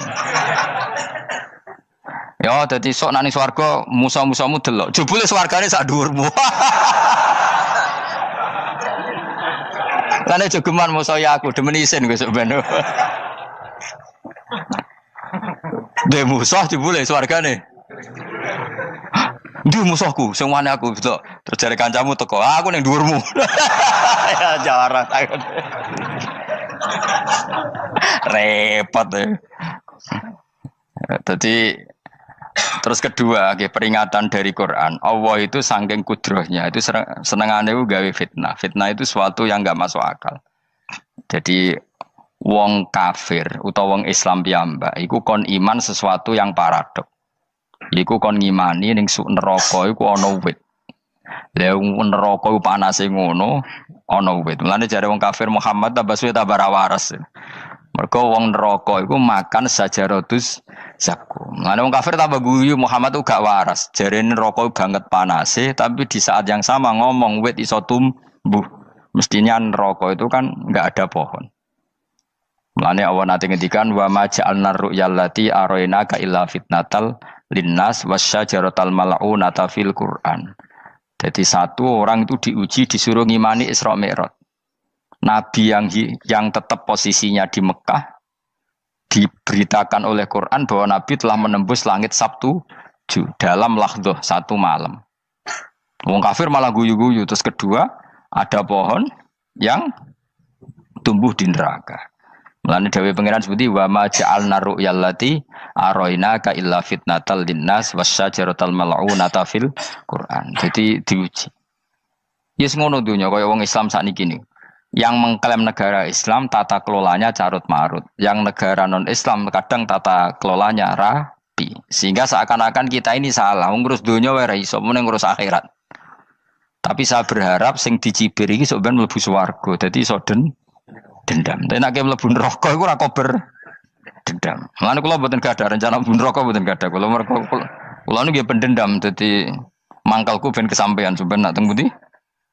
Swarga. Kita harus ngalami fal yawmal ladzina amanu minal kuffari yadhakun alal araiki yang jangan sampai kita ngalami kita sendiri disiksa. Kowe ngilu awakmu dhewe, milih dendam apa milih mlebu neraka? Milih dendam ya. Syaratnya mlebu swarga. Jadi pangeran itu memang sering damel sesuatu itu paradok. Tapi memang Allah sengaja. Mulane kula bolak-balik matur, ulama itu banyak, yang jaga akhlak ya banyak, yang jaga ilmu yang banyak. Kadang yang jaga ilmu itu yang akhirnya nyuwun sewu cangkem elek dan itu penting. Saya di mana-mana bilang, sesuatu itu kadang nggak bisa dijelaskan secara baik-baik. Syaratnya kudu cangkem elek. Cuma karena itu nggak mungkin kita nisbatkan pada Nabi, ben aku wae sing tanggung jawab. Kalau nak dinisbatkan Nabi kan elek, maksud Nabi kok gerakan cangkem elek. Ben aku wae. Nak pancen salah, aku sing tanggung jawab. Teke nyalahno aku neraka, yakin neraka. Siji yo ora level, napa terus siji ora level. Dhisik sahabat itu akhirnya yo nyuwun sewu cara ora sahabat yo cangkem elek. Mergo mangkel. Ada orang munafik saking ora ngajari ngene. Kenapa saya bikin gerakan cangkem elek? Kok janut lho. Kowe asli elek maksudnya cangkemmu wis elek ora kok. Engko nang darane aku harus gebek asli cangkemmu wis elek. Wis ngono perkara dunya ora perkara hak. Nah kan perkara hak, cek keren. Wong munafik ku saking mangkelnone ning Kanjeng Nabi, saking kepengin Nabi itu ketok goblok, ketok salah. Iku kadang takok nggowo untane unta.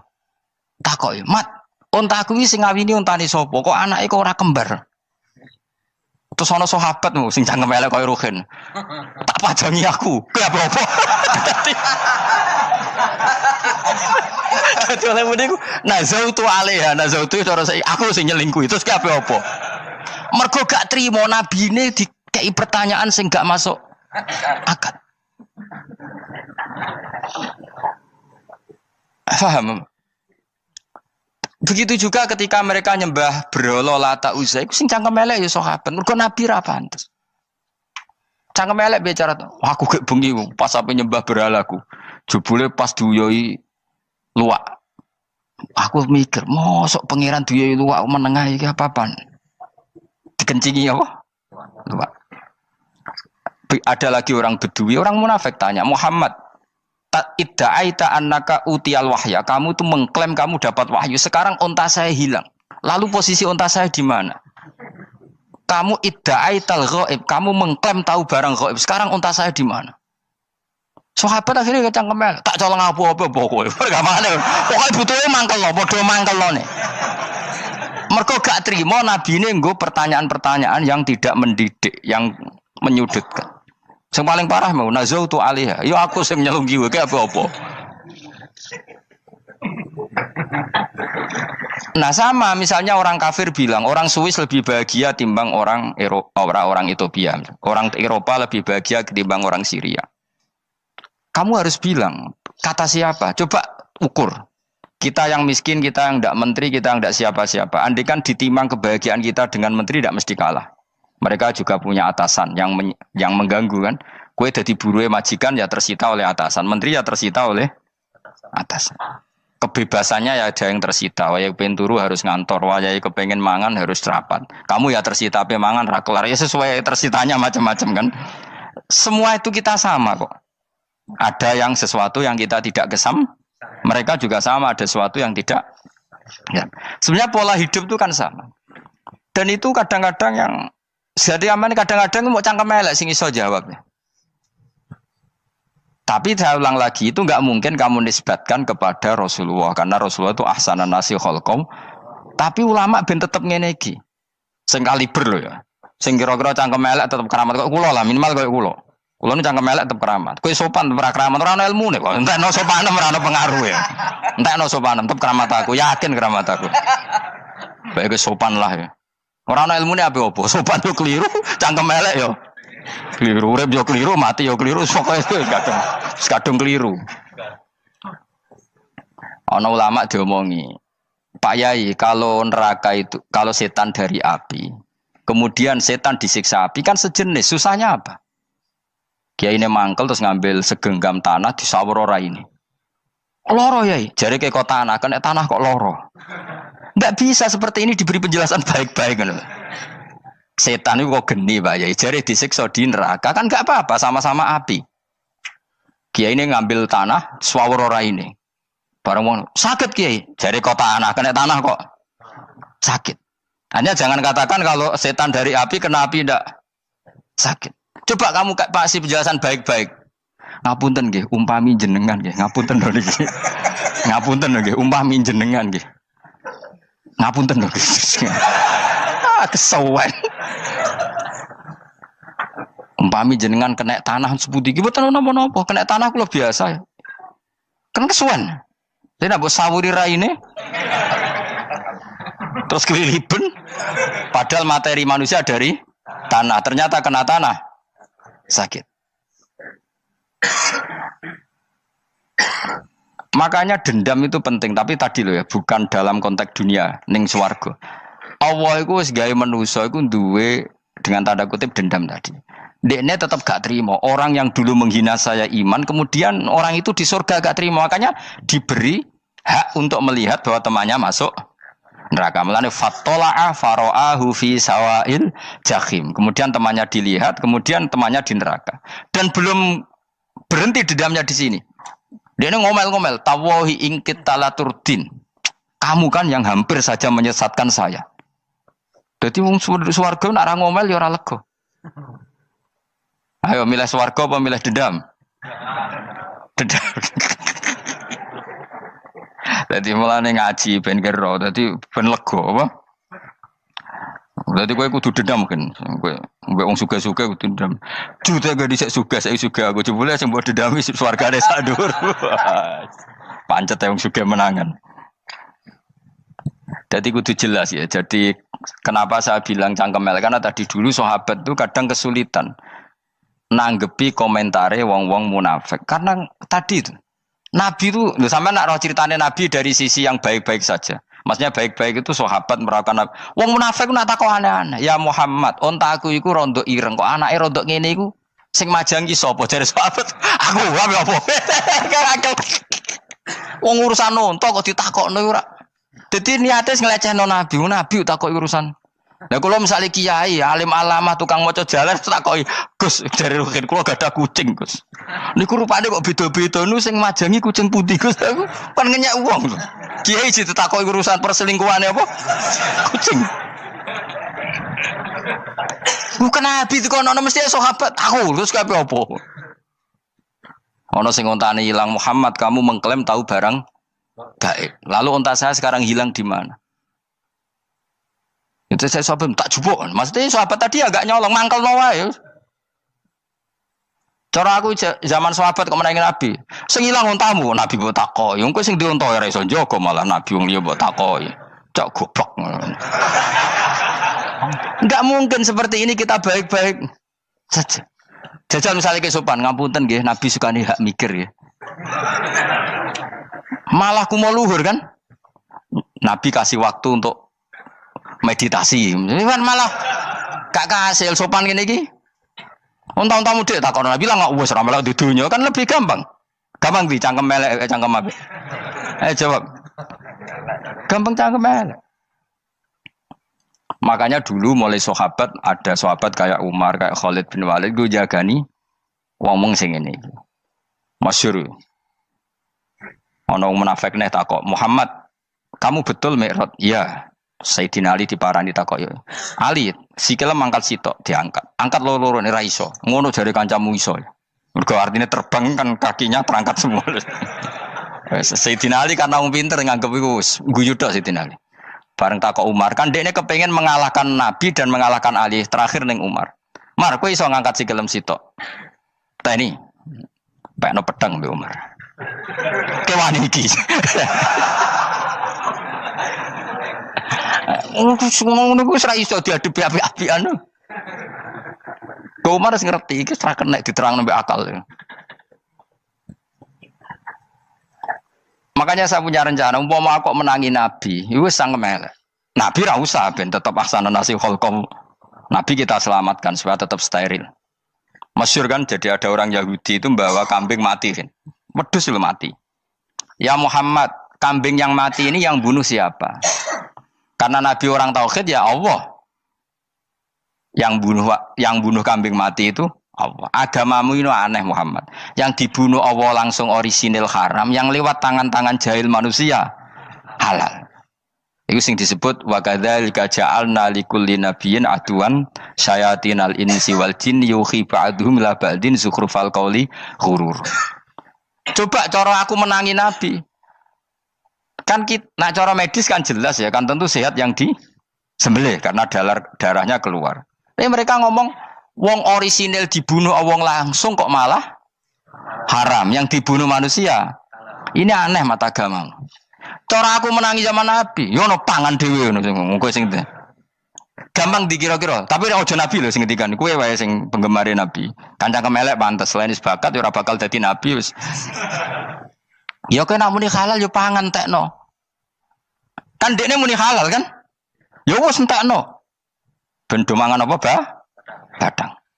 Tapi Nabi kan gak mungkin ngendikan seperti. Tapi sahabatnya dong ngendikan gitu. Mergo yo mangkel ngadepi. Jadi kadang-kadang orang itu gak bisa dikasih penjelasan secara apa? Baik-baik.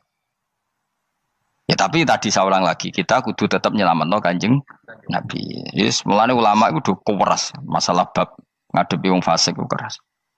Masyhur Sidina Ali nanti debat be orang ateis. Ali, kowe sare terkenal sahabatnya Nabi paling cerdas. Umpama kowe wis mbok rewangi salat, mbok rewangi poso, kemudian sok ben mati ra ono apa-apa. Terus kowe rugi, mbok rewangi salat, mbok rewangi poso, mbok rewangi takwa, ternyata nanti di akhirat enggak ada apa-apa. Lah aku kan enak ning donya, gak tahu salat, gak tahu poso, jadi nanti kalau enggak ada apa-apa kan enggak masalah. Aku di dunia enggak pernah kebebanan aturan-aturan syariat. Masyhur dawuh Sayyidina Ali. Ingka nama taqulu sidqan atau haqqan takhallasta wa takhallasna. Wa ingka nama aqulu haqqan takhallasna wa ahlakta. Siapa lo di? Jika yang kamu katakan benar, yang lolos tidak hanya kamu, saya pun lolos. Jika nanti di akhirat gak ada hisab, memang yang selamat kue tok. Aku lah yo selamat dong, bodoh-bodoh ra ono hisab. Ingka nama taqulu haqqan faqad takhallasta wa takhallasna. Jika yang kamu katakan benar, enggak ada hisab, maka kamu selamat, saya pun selamat rumangsamu. Tapi jika yang saya katakan benar, takhallasna wa ahlakta, saya selamat kowe rusak. Niku muga ora sidina Ali cangkem elek tapi, muga ora sidina Ali. Muga sing ngomong Ruhin misal. Kan cangkem elek. Karena orang seperti itu ra iso mbok terangno api-apian. Di kampunten nggih mengke delok mengke. Lho delok mengke kesuwen li. Kowe nek mati wae SMS aku malah do ndi-ndi ngomongnya. Maka jawab Sayyidina Ali, jika yang kamu katakan benar, yang selamat tidak hanya kamu, saya pun selamat karena tidak ada apa? Hisab. Tapi jika yang saya katakan benar, maka takhallasna wa ahlakta, saya selamat, kamu rusak. Mulane cara kula wong Islam kudu yakin mlebu swarga. Senajan pun neraka. Saya berkali-kali bilang, kita pun nuruti khawatir. Sebenarnya sholat kita potensi gak diterima Allah karena ada ikhlas. Puasa kita juga gitu. Tapi masalahnya kubu sebelah darani siapapun mati itu masuk swarga. Lan aku kalah iklan iso kalah. Lan aku kampanye paling gampang ngaji swarga, ngaji ra paham yo swarga, go kitab ngalor ngidul yo swarga, modus gaya-gayanan yo swarga.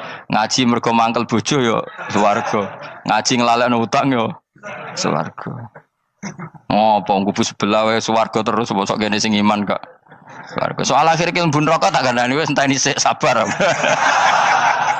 Pada akhirnya tetap masuk swarga. Pada akhirnya kapan? 10.000 tahun apa ya ora. Ayo ora kepengin orang nglakoni kok. Jadi ini penting ya. Jadi kita harus terbiasa berpikir secara tadi ya. Sarohku sahabat ulama itu nak ngadepi wong fasik iki akhirnya cangkem elek. Mergo kadang penjelasan lebih gampang. Cuma tadi saya ulang lagi, Nabi harus kita selamatkan. Sajane Nabi Ibrahim yang podo parah. Jadi ketika beliau mematahkan semua berhala yang kecil kan kapaknya dikalungkan berhala yang bareng ditakoki. Hem siapa yang melakukan itu? Takono sing nggo kapak, ora nggo kapak.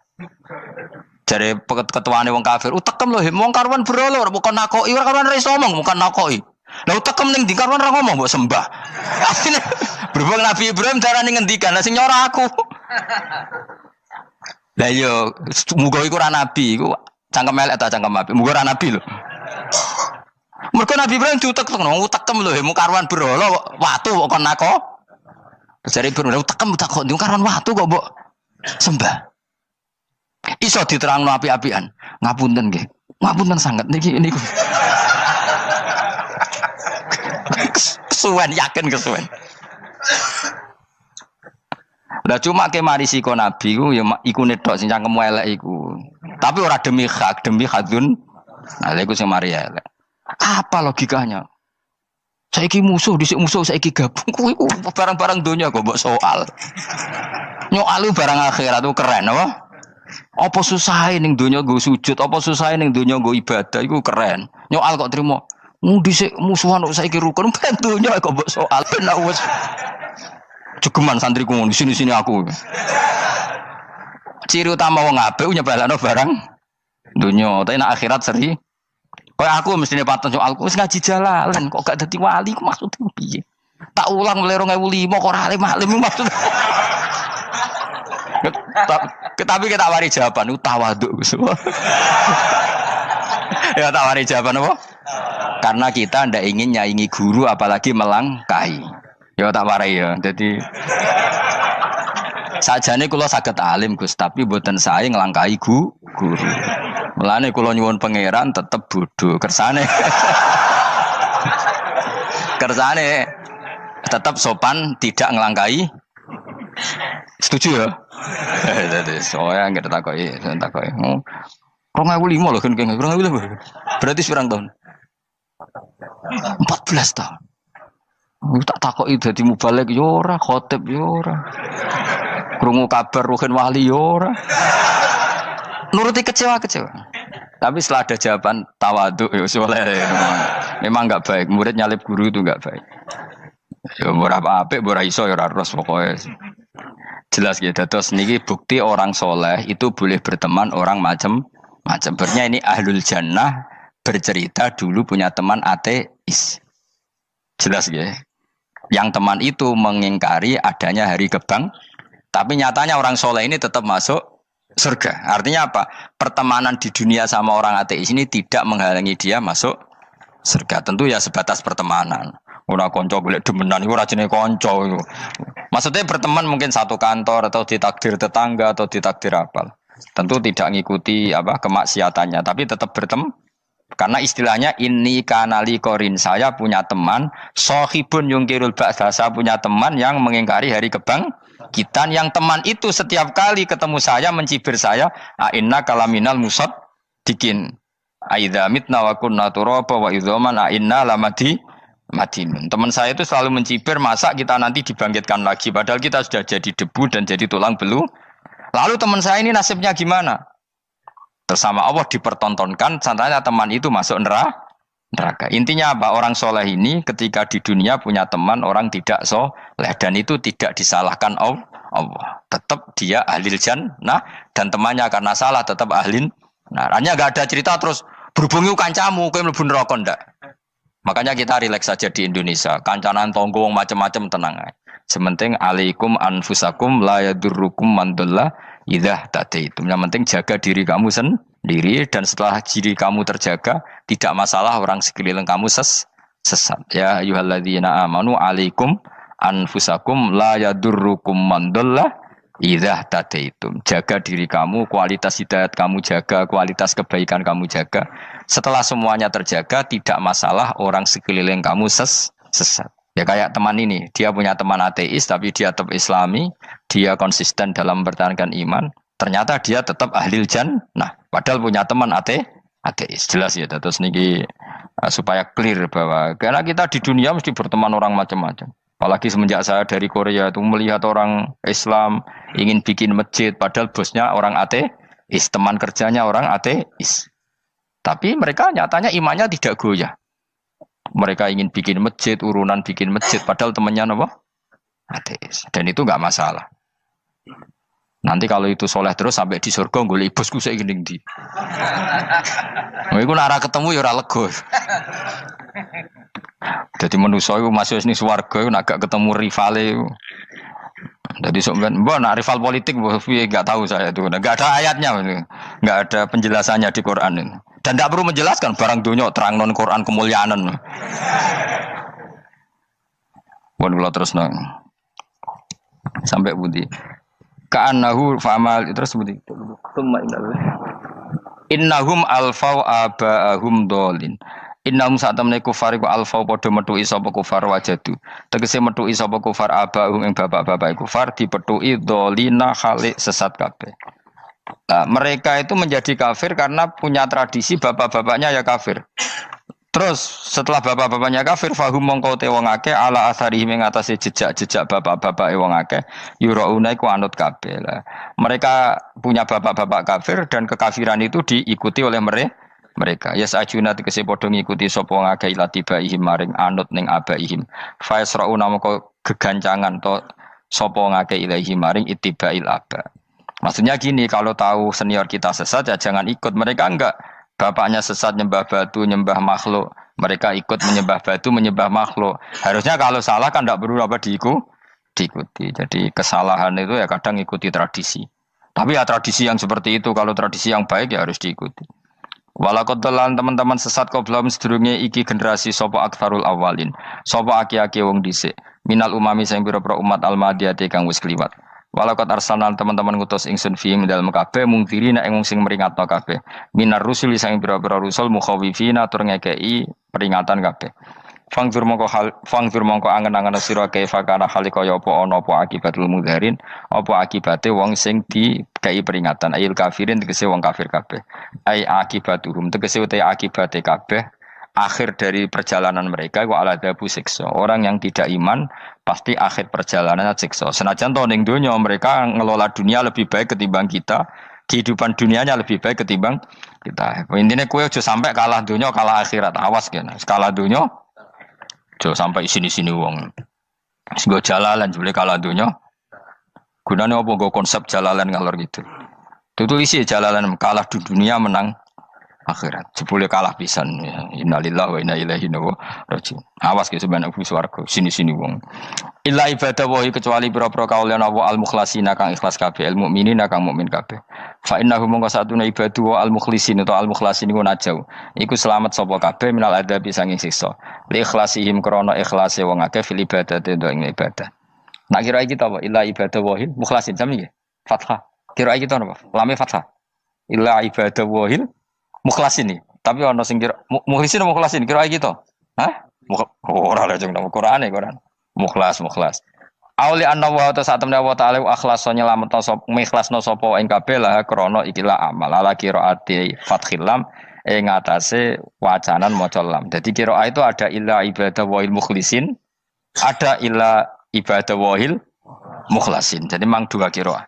Tapi ki anut sing umum ya aja aneh-aneh. Walaqad nadana nuhun fala ni'mal mujibun. Walaqad nadana lan teman-teman ndonga nek kita sapa nuhun Nabi Nuh bikauli iklan dawe Nabi Nuh, Rabbi inni maghlubun fantasir. Rabbi do pengiran ingsun ini sak temen ingsun maghlubun den kalahno, fantasir mongko kula aturi nulungi panjenengan.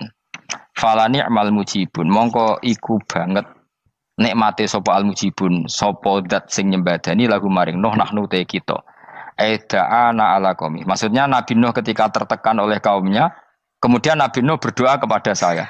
Dan saya kata Allah fala ni'mal mujibun, zat terbaik yang memberi terkabulnya doa itu fala ni'mal mujibun. Ya Nuh berdoa kepada saya kata Allah, dan saya kata Allah adalah zat terbaik yang bisa mengabulkan doa. Itu jenenge apa? Fala ni'mal mujibun.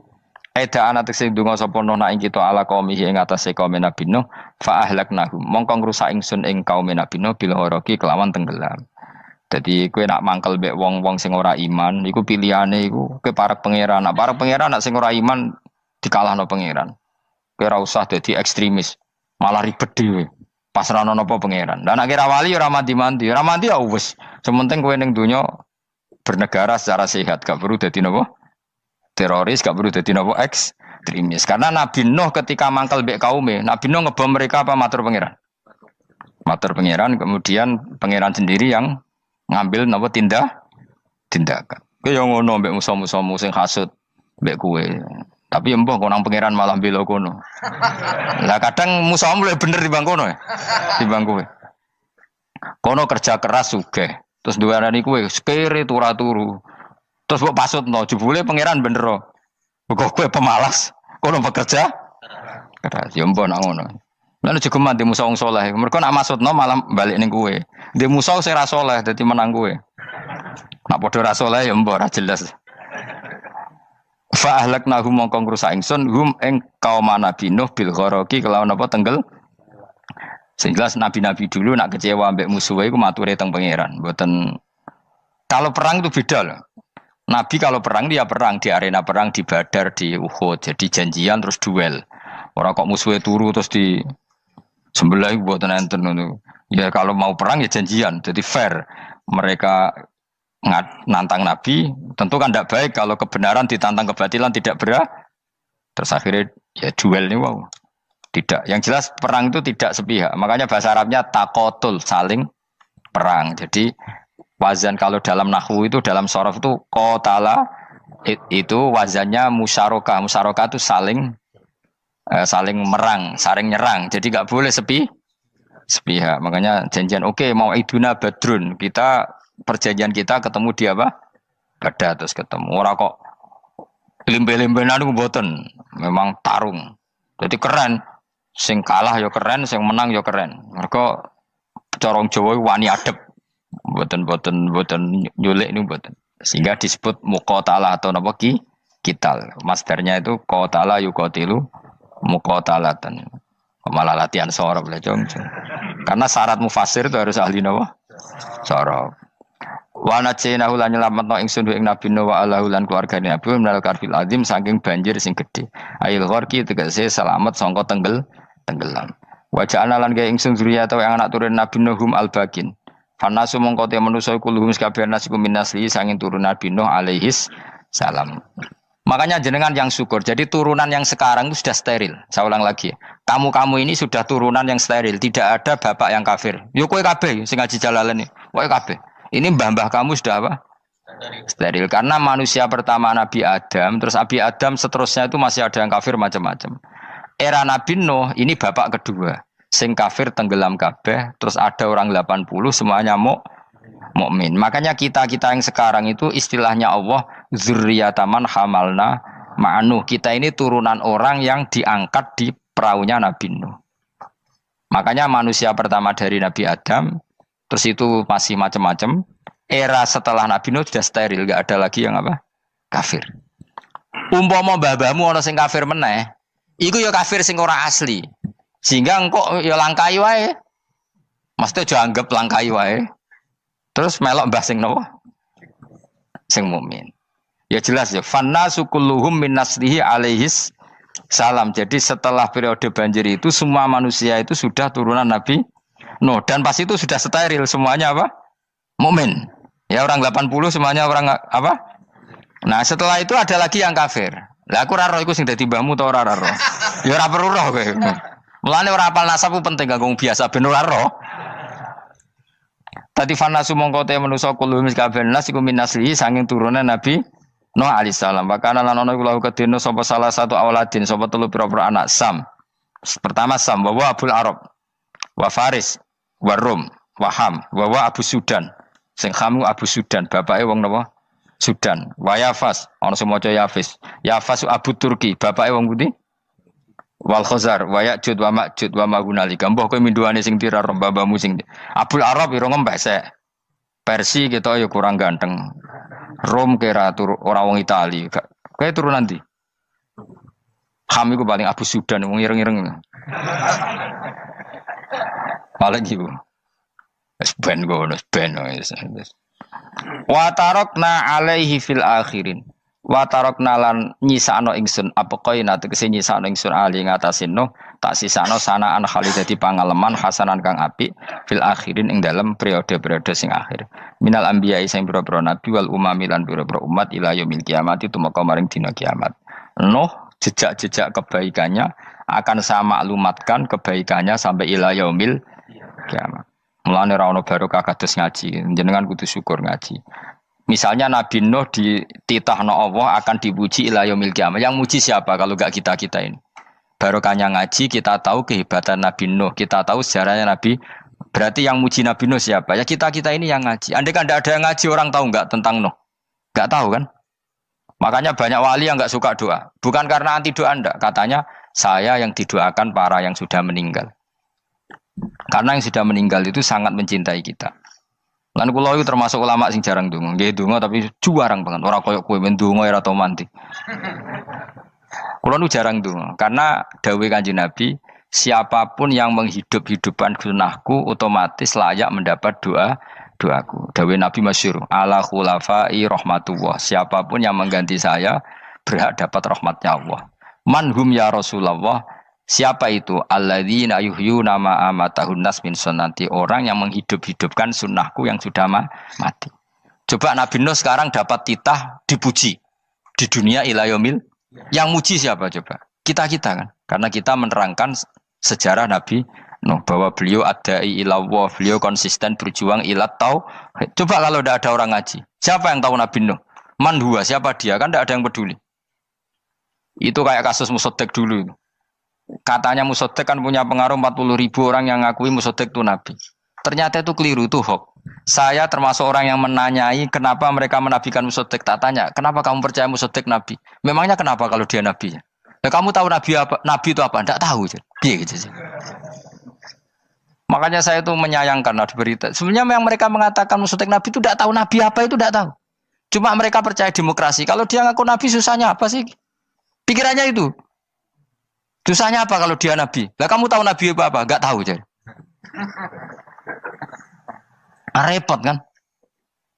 Itu kan seperti orang pakai nama Ghazali tapi enggak tahu sakralnya Imam Ghazali. Akhirnya ngefly. Jenenge Abdul Qadir Jilani beling ora karuan. Mergo ya ora roh. Ya kok jenenge Mustofa ini. Orang pilihan tapi ya kelakuane ngene iki. Aduk Ruhin jus wong sing tukang istirahat.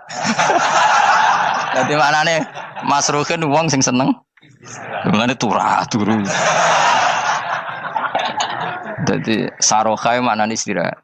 Nganggo sintasin. Sinta itu tukang istirahat bener udah pemain iki. Ya ora apa-apa, donya sepele kan istirahat. Jadi makanya kan nggak ada ulama yang nggak dicintai para wali yang sudah meninggal karena tadi siapapun yang menghidupkan sunnahku setelah sunnah itu mati maka dapat doaku. Sehingga ulama ya doanya ya biasa aja, ndak usah berlebihan, just dungos. Karena kita yakin dungane Nabi luwih mandi timbang doa kita. Kalau kita menghidupkan sunnahnya Nabi, ngaji maksudnya. Cuma namun di sunnah Rasul gak tahu ngaji. Sunnah Rasul juga ngaji, gue sing karuan. Wis jelas Nabi itu status pokoknya apa? Pengajar apa? Masyhur itu. Bu'istu mu'alliman. Sebagian riwayat pakai innama bu'istu mu'allim. Saya diutus hanya sebagai pengajar. Termasuk melakukan sesuatu yang tidak ideal itu Nabi lakukan demi status mengajar. Misalnya begini, sama tak bedai, kok tak latih pinter. Tawaf jalan kaki sama naik skuter atau naik kendaraan itu afdal mana? Ndak, jawab saja. Afdal jalan kaki. Tapi Nabi ketika tawaf itu naik unta. Naik apa? Sehingga ulama ijma tetap saja tawaf naik unta sama jalan kaki afdal jalan kaki. Padahal Nabi kalau tawaf itu karena Nabi naik unta itu statusnya adalah mengajar, menunjukkan kalau itu sah. Jadi nilainya bukan enak-enak naik unta, tapi mensyariatkan kalau itu sah. Dong ya. Kayak saya pakai baju hem, dengan orang Arab pakai jubah. Mungkin cara Allah itu afdol saya. Saya orang Indonesia loh ya. Maksudnya saya ini orang Indonesia. Maksudnya saya orang Indonesia, saya ulang lagi. Bukan dengan status Habib atau ulama atau orang Arab. Guling-gilingan bahwa saya mengesahkan baju hem untuk sholat. Makanya dulu pernah di salah satu komunitas tabiin, saya ulang lagi tabiin. Itu semuanya pakai jubah, pakai serban. Jabir yang sahabatnya Nabi termasuk Abdullah bin Mas'ud, dia datang ke masjid, jubahnya itu dicopot, terus dia sholat tanpa pakai jubah. Sampai geger tabiin, ini gimana sahabatnya Nabi sholat kok pakai jubah, jubahnya dicoplok, dicendel loh. Terus dia sholat. Ketika sholat ditanya, ya sahibah Rasulullah, kok ini sahabatnya Nabi sholat pakai jubah kok malah dicopot. Supaya kalian semua tahu bahwa kita dulu zaman Nabi biasa sholat pakai sarong, terus diikatkan di leher, saking tidak menemukan jubah. Tapi itu menjadi penting supaya orang tahu bahwa syarat sahnya sholat tidak bergantung harus pakai jubah. Meskipun kita sepakat pakai jubah sunat, kita selalu sepakat pakai jubah sunat. Tapi harus ada enggak?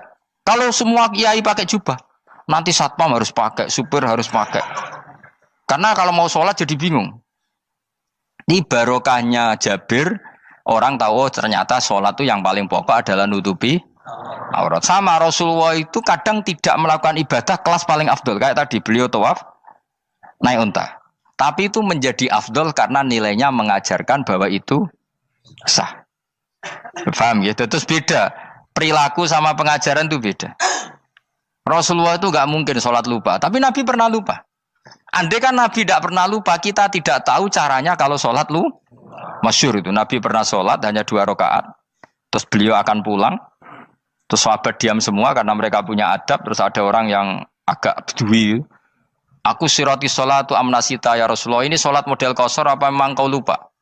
Karena sahabat mulai dulu sudah ngerti usul fikih. Kalau ini zuhur 2 rakaat, mulai besok berarti 2. Karena ngambil yang paling akhir. Zaman Nabi kan ada nasa mansuh. Kalau tak kemarin zuhur 2, berarti zuhur terkini 2.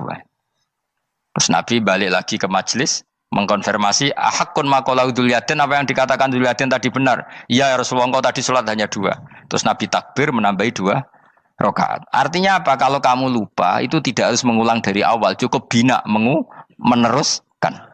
Sehingga misalnya kita tawaf sudah 3 putaran, terus kita batal, ya kita wudu saja. Mulai awal apa teruskan terus keempat?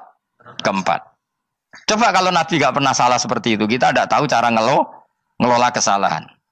Ya misalnya kamu tawaf terus batal, kamu wudu nambah keempat apa mulai dari awal? Nambah keempat, karena setiap seperti itu bana alama fa'ala, harus meneruskan, bukan andai kan Nabi tidak pernah melakukan itu, kita tidak tahu caranya. Ojo kok malah komentar sholat nganti lali kowe eling opo wae, cangkemmu. Laline Nabi ora koyo lalimu. Mulane ana imam salat salah iku anggap ae niru Nabi. Cuma bedanya Nabi untuk ganjaran wong iku gak ngono, tapi tetep. Jadi Nabi itu beberapa kali itu ngalami sesuatu yang tidak afdol. Tujuannya satu, untuk pelajaran. Makanya masyhur itu riwayat makuntu ansa walakin unassa li as-sunnah. Saya itu tidak pernah lupa, tapi sama Allah didesain lupa li as-sunnah supaya itu jadi sunnah. Jadi makuntu ansa walakin unassa li as-sunnah. Jadi saya tidak pernah lupa, tapi sama Allah didesain lupa supaya jadi sunnah cara ngelola kelupaan. Misalnya sholat 3 apa 4, milih 3. Milih al-aqal. Karena itu satu-satunya cara. Sehingga Nabi didesain pernah sholat hanya 2 rakaat, terus diingatkan sama sahabat. Terus itu jadi sunnah caranya ngelola caranya ngelola lupa. Begitu seterusnya. Nabi ngendikan al-ajur bi qadri ta'ab secara makna seperti itu. Tapi Nabi sendiri tawaf itu naik unta. Sehingga sekarang ada orang naik skuter, naik kursi roda, itu dikiaskan karena Nabi dulu pernah berkendara. Coba kalau Nabi tidak pernah berkendara, wong sing lumpuh gak iso tawaf, wong sing sakit gak bisa tawaf karena gak ada riwayat Nabi pakai kendaraan. Tapi barokahnya Nabi pakai kendaraan, semua referensi itu gampang. Meskipun Nabi sendiri pas itu masih sehat, sangat sehat. Tapi biar jadi sunnah, kalau seperti itu tidak apa. Karena tadi Nabi itu yang penting buistu mu'alliman, saya diutus sebagai pengajar. Kadang Nabi melakukan sesuatu itu tidak ideal. Tapi tidak ideal yang akhirnya malah lebih ideal ketimbang ideal kita. Karena apa? Nilainya taklim, mengajarkan. Itu masyhur itu dalam ilmu ushul fikih. Jadi yang dilakukan Nabi jaiz, biasa-biasa saja atau boleh, itu statusnya bagi Nabi adalah fardhu ain karena liwujubit taklim, karena menjadi kewajiban mengajar. Masyhur itu jadi dalam usul fikih itu. Karena Nabi berkeharusan menjelaskan. Sehingga kamu jangan tanya, apakah yang dilakukan Nabi itu mesti kelas paling utama? Jawabannya ya, misalnya gini. Nabi itu sangat mencintai Qiyamul Lail. Sangat-sangat mencintai Qiyamul Lail. Tapi Nabi hari keempat itu sudah gak mau ikut sholat di masjid. Terus ada riwayat, kubu sebelah bilang Nabi baru sholat 2 rakaat terus enggak. Ada yang bilang 8. Macam-macam. Nah, yang jelas orang sepakat riwayat itu, hari keempat Nabi sudah gak sholat di masjid. Dan itu bagus bagi Nabi, meskipun bagi kita agak bagus. Kenapa? Andai kan Nabi sholat Qiyamul Lail selalu di masjid dan selalu 20 rakaat atau selalu 8 rakaat, pasti orang ngira itu fardhu ain. Bahwa Qiyamul Ramadan harus apa? Di masjid. Dan harus 20 rakaat atau 8. Tapi Nabi dari awal sholat itu tidak konsisten. Kadang 2 rakaat, kadang 4 rakaat, kadang 6 rakaat, kadang 9 rakaat langsung, tanpa salam. Full langsung salam. Kadang 2 salam, kadang 9 rakaat. Full langsung salam. Akhirnya apa? Imam Syafi'i berkesimpulan yang namanya tasyahud awal itu sunat. Kamu sekarang sholat duhur, keyakinan kamu tasyahud awal sunat gak menurut mazhab Syafi'i? Sunat kan? Karena Nabi pernah sholat malam 9 rakaat langsung tanpa tahiyat. Salam 1. Nah karena Nabi tidak konsisten juga beberapa kali meninggalkan itu, umatnya tahu kalau tarawih itu sunat. Sehingga bakul mie ya tetap adol mie, yang tatpam tetap jaga. Dan orang tidak akan mencibir itu karena memang ada yang pulang tarawih, ada yang enggak, dan itu kebanyakan. Ya barokah Nabi tadi. Loh saya betul, saya itu tidak sombong. Saya itu punya pondok, punya santri banyak. Sampai sekarang saya kadang ya tidak tarawih, ya ora delik biasa. Supaya orang tahu kalau itu mah enggak wajib. Tapi berhubung saya wis nama wis kadung apik ngono ku ya ora dadi jatuhku, aman. Tapi sebenarnya hatiku yo nangis, kangen kula mbek pangeran. Lu Nabi sangat kangen mbek pangeran, tapi kalau melakukan ibadah secara terbuka semua pasti dikira itu wajib dan itu memberatkan umatnya. Nah, kowe ora usah ngono, kowe ora usah terus niru Nabi, kadang-kadang ra traweh niru Nabi. Kowe bolak-balik wong ora ngarah, anut kowe ora ngarah. Mulane traweh wae, nek kowe bareng traweh wae. Kok GR apa ono sing nyoroti perilakumu ora ngarah. Makanya kenangannya Sayyidah Aisyah itu, kenangannya beliau itu wa in, sama siapa teks hadisnya ini ada di Sahih Muslim, wa in kana Rasulullah la yadaul amal wa yuhibbuhu makhafata ayyufrada alaihim. Sungguh Rasulullah itu sangat mencintai amal tapi beliau terpaksa meninggal Jadi Nabi itu sangat merindukan amal, tapi terpaksa beliau meninggalkannya, takut itu dianggap wajib. Misalnya Nabi siwakan. Kebayang nggak kalau kamu bangun tidur nemu bupati, nggak kebayang. Nemuin presiden apalagi nggak kebayang. Lalu kamu bangun tidur langsung sholat, wudhu terus sholat tanpa siwakan, kebayang nggak? Kan nggak kebayang. Jika kata Nabi, umpama saya itu tidak memikirkan umat saya, sikatan itu tak wajibkan setiap orang mau sholat. Wong kita mau ketemu presiden, menteri saja, bangun tidur mesti sikatan dulu baru ketemu. Masa ketemu Allah tidak sikatan?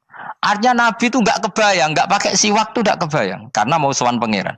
Padahal lisannya Nabi sudah thayyib, sudah wangi. Tapi Nabi terpaksa kadang-kadang meninggalkan siwakan itu, karena takut nanti dikira wajib. Kayak apa Nabi? Artinya Nabi pas siwakan ya baik, karena menunjukkan itu sunnah. Pas tidak juga baik, karena ini menjadi pelajaran kalau itu tidak wajib. Lah anak kowe pas ra siwakan mergo dablek ngono lho. Mulane kowe ojo kan jajal ya kangkang sing biasa rokokan, bariku ana komat langsung salat tas siwakan. Sing biasa ngaji sore iku lho ora usah contoh adu-adu. Gak kelakuanem lho. Iku perkara niru Nabi ta perkara rasa-rasa? Nah, jawab. Jadi Nabi itu beda. Perilaku apa saja itu jadi teladan, akhirnya jadi referensi. Begitu juga Nabi yang mensunatkan sunat safar, sunat kudum. Tapi Nabi beberapa kali ada sholat. Ada sahabat yang selalu sholat safar. Kalau pergi sholat, kalau datang sholat. Sampai Nabi ya disalahno. Agama orang ngene iku, Cung. Ojo nemen-nemen. Wala yusyadzahadatina ahadun ila ghulabu. Sing tenanan nyekeli agama, iku kok mesti kalah. Nak kalah terus bosen. Utawa tukang nyalahno wong liya. Coba kamu kalau gak pernah tahajud, roh wong turu terus Bu Arani Zaid turu, Ruhin turu. Jajal kita tahajud rong minggu. Oh kebo itu turu. Lah tahajud rong minggu ngebok-ngebokno wong kan itu. Mulane solehmu bahaya. Mulane aku seneng soleh pas-pasan ini seneng. Sekali over sidik mesti cangkemmu elek. Aku sih yakin lho. Nggo serai-rai ini ketara, aku sapal. Nah jajal kowe sing ngaji aku kon tahajud seminggu roh wong turu.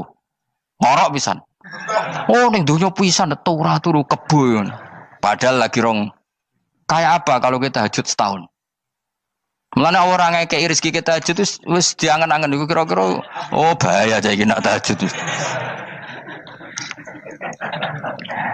Tapi aku tetap sunat tahajud, tapi kelakuannya belum dijogo. Maksudnya, ya tahajud tanpa ngritik orang. Nak kowe kuat ngono ya monggo. Tapi nak kira-kira cangkemmu elek saduk urip ngene-ngene wis. Ibadah pas-pasan. Wong nggo model hadis Arabi, ya Rasulullah, betul salat itu hanya 5 kali sehari ya. Enggak ada yang lain yang wajib ndak. Demi Allah saya ndak akan menambahi dan ndak akan mengurangi. Pas. Wis wae makom kula wis wong desa niku mawon. Daripada nambahi tapi akhirnya kecang. Nek sampean ape ibadah sak ndure kula nggih monggo.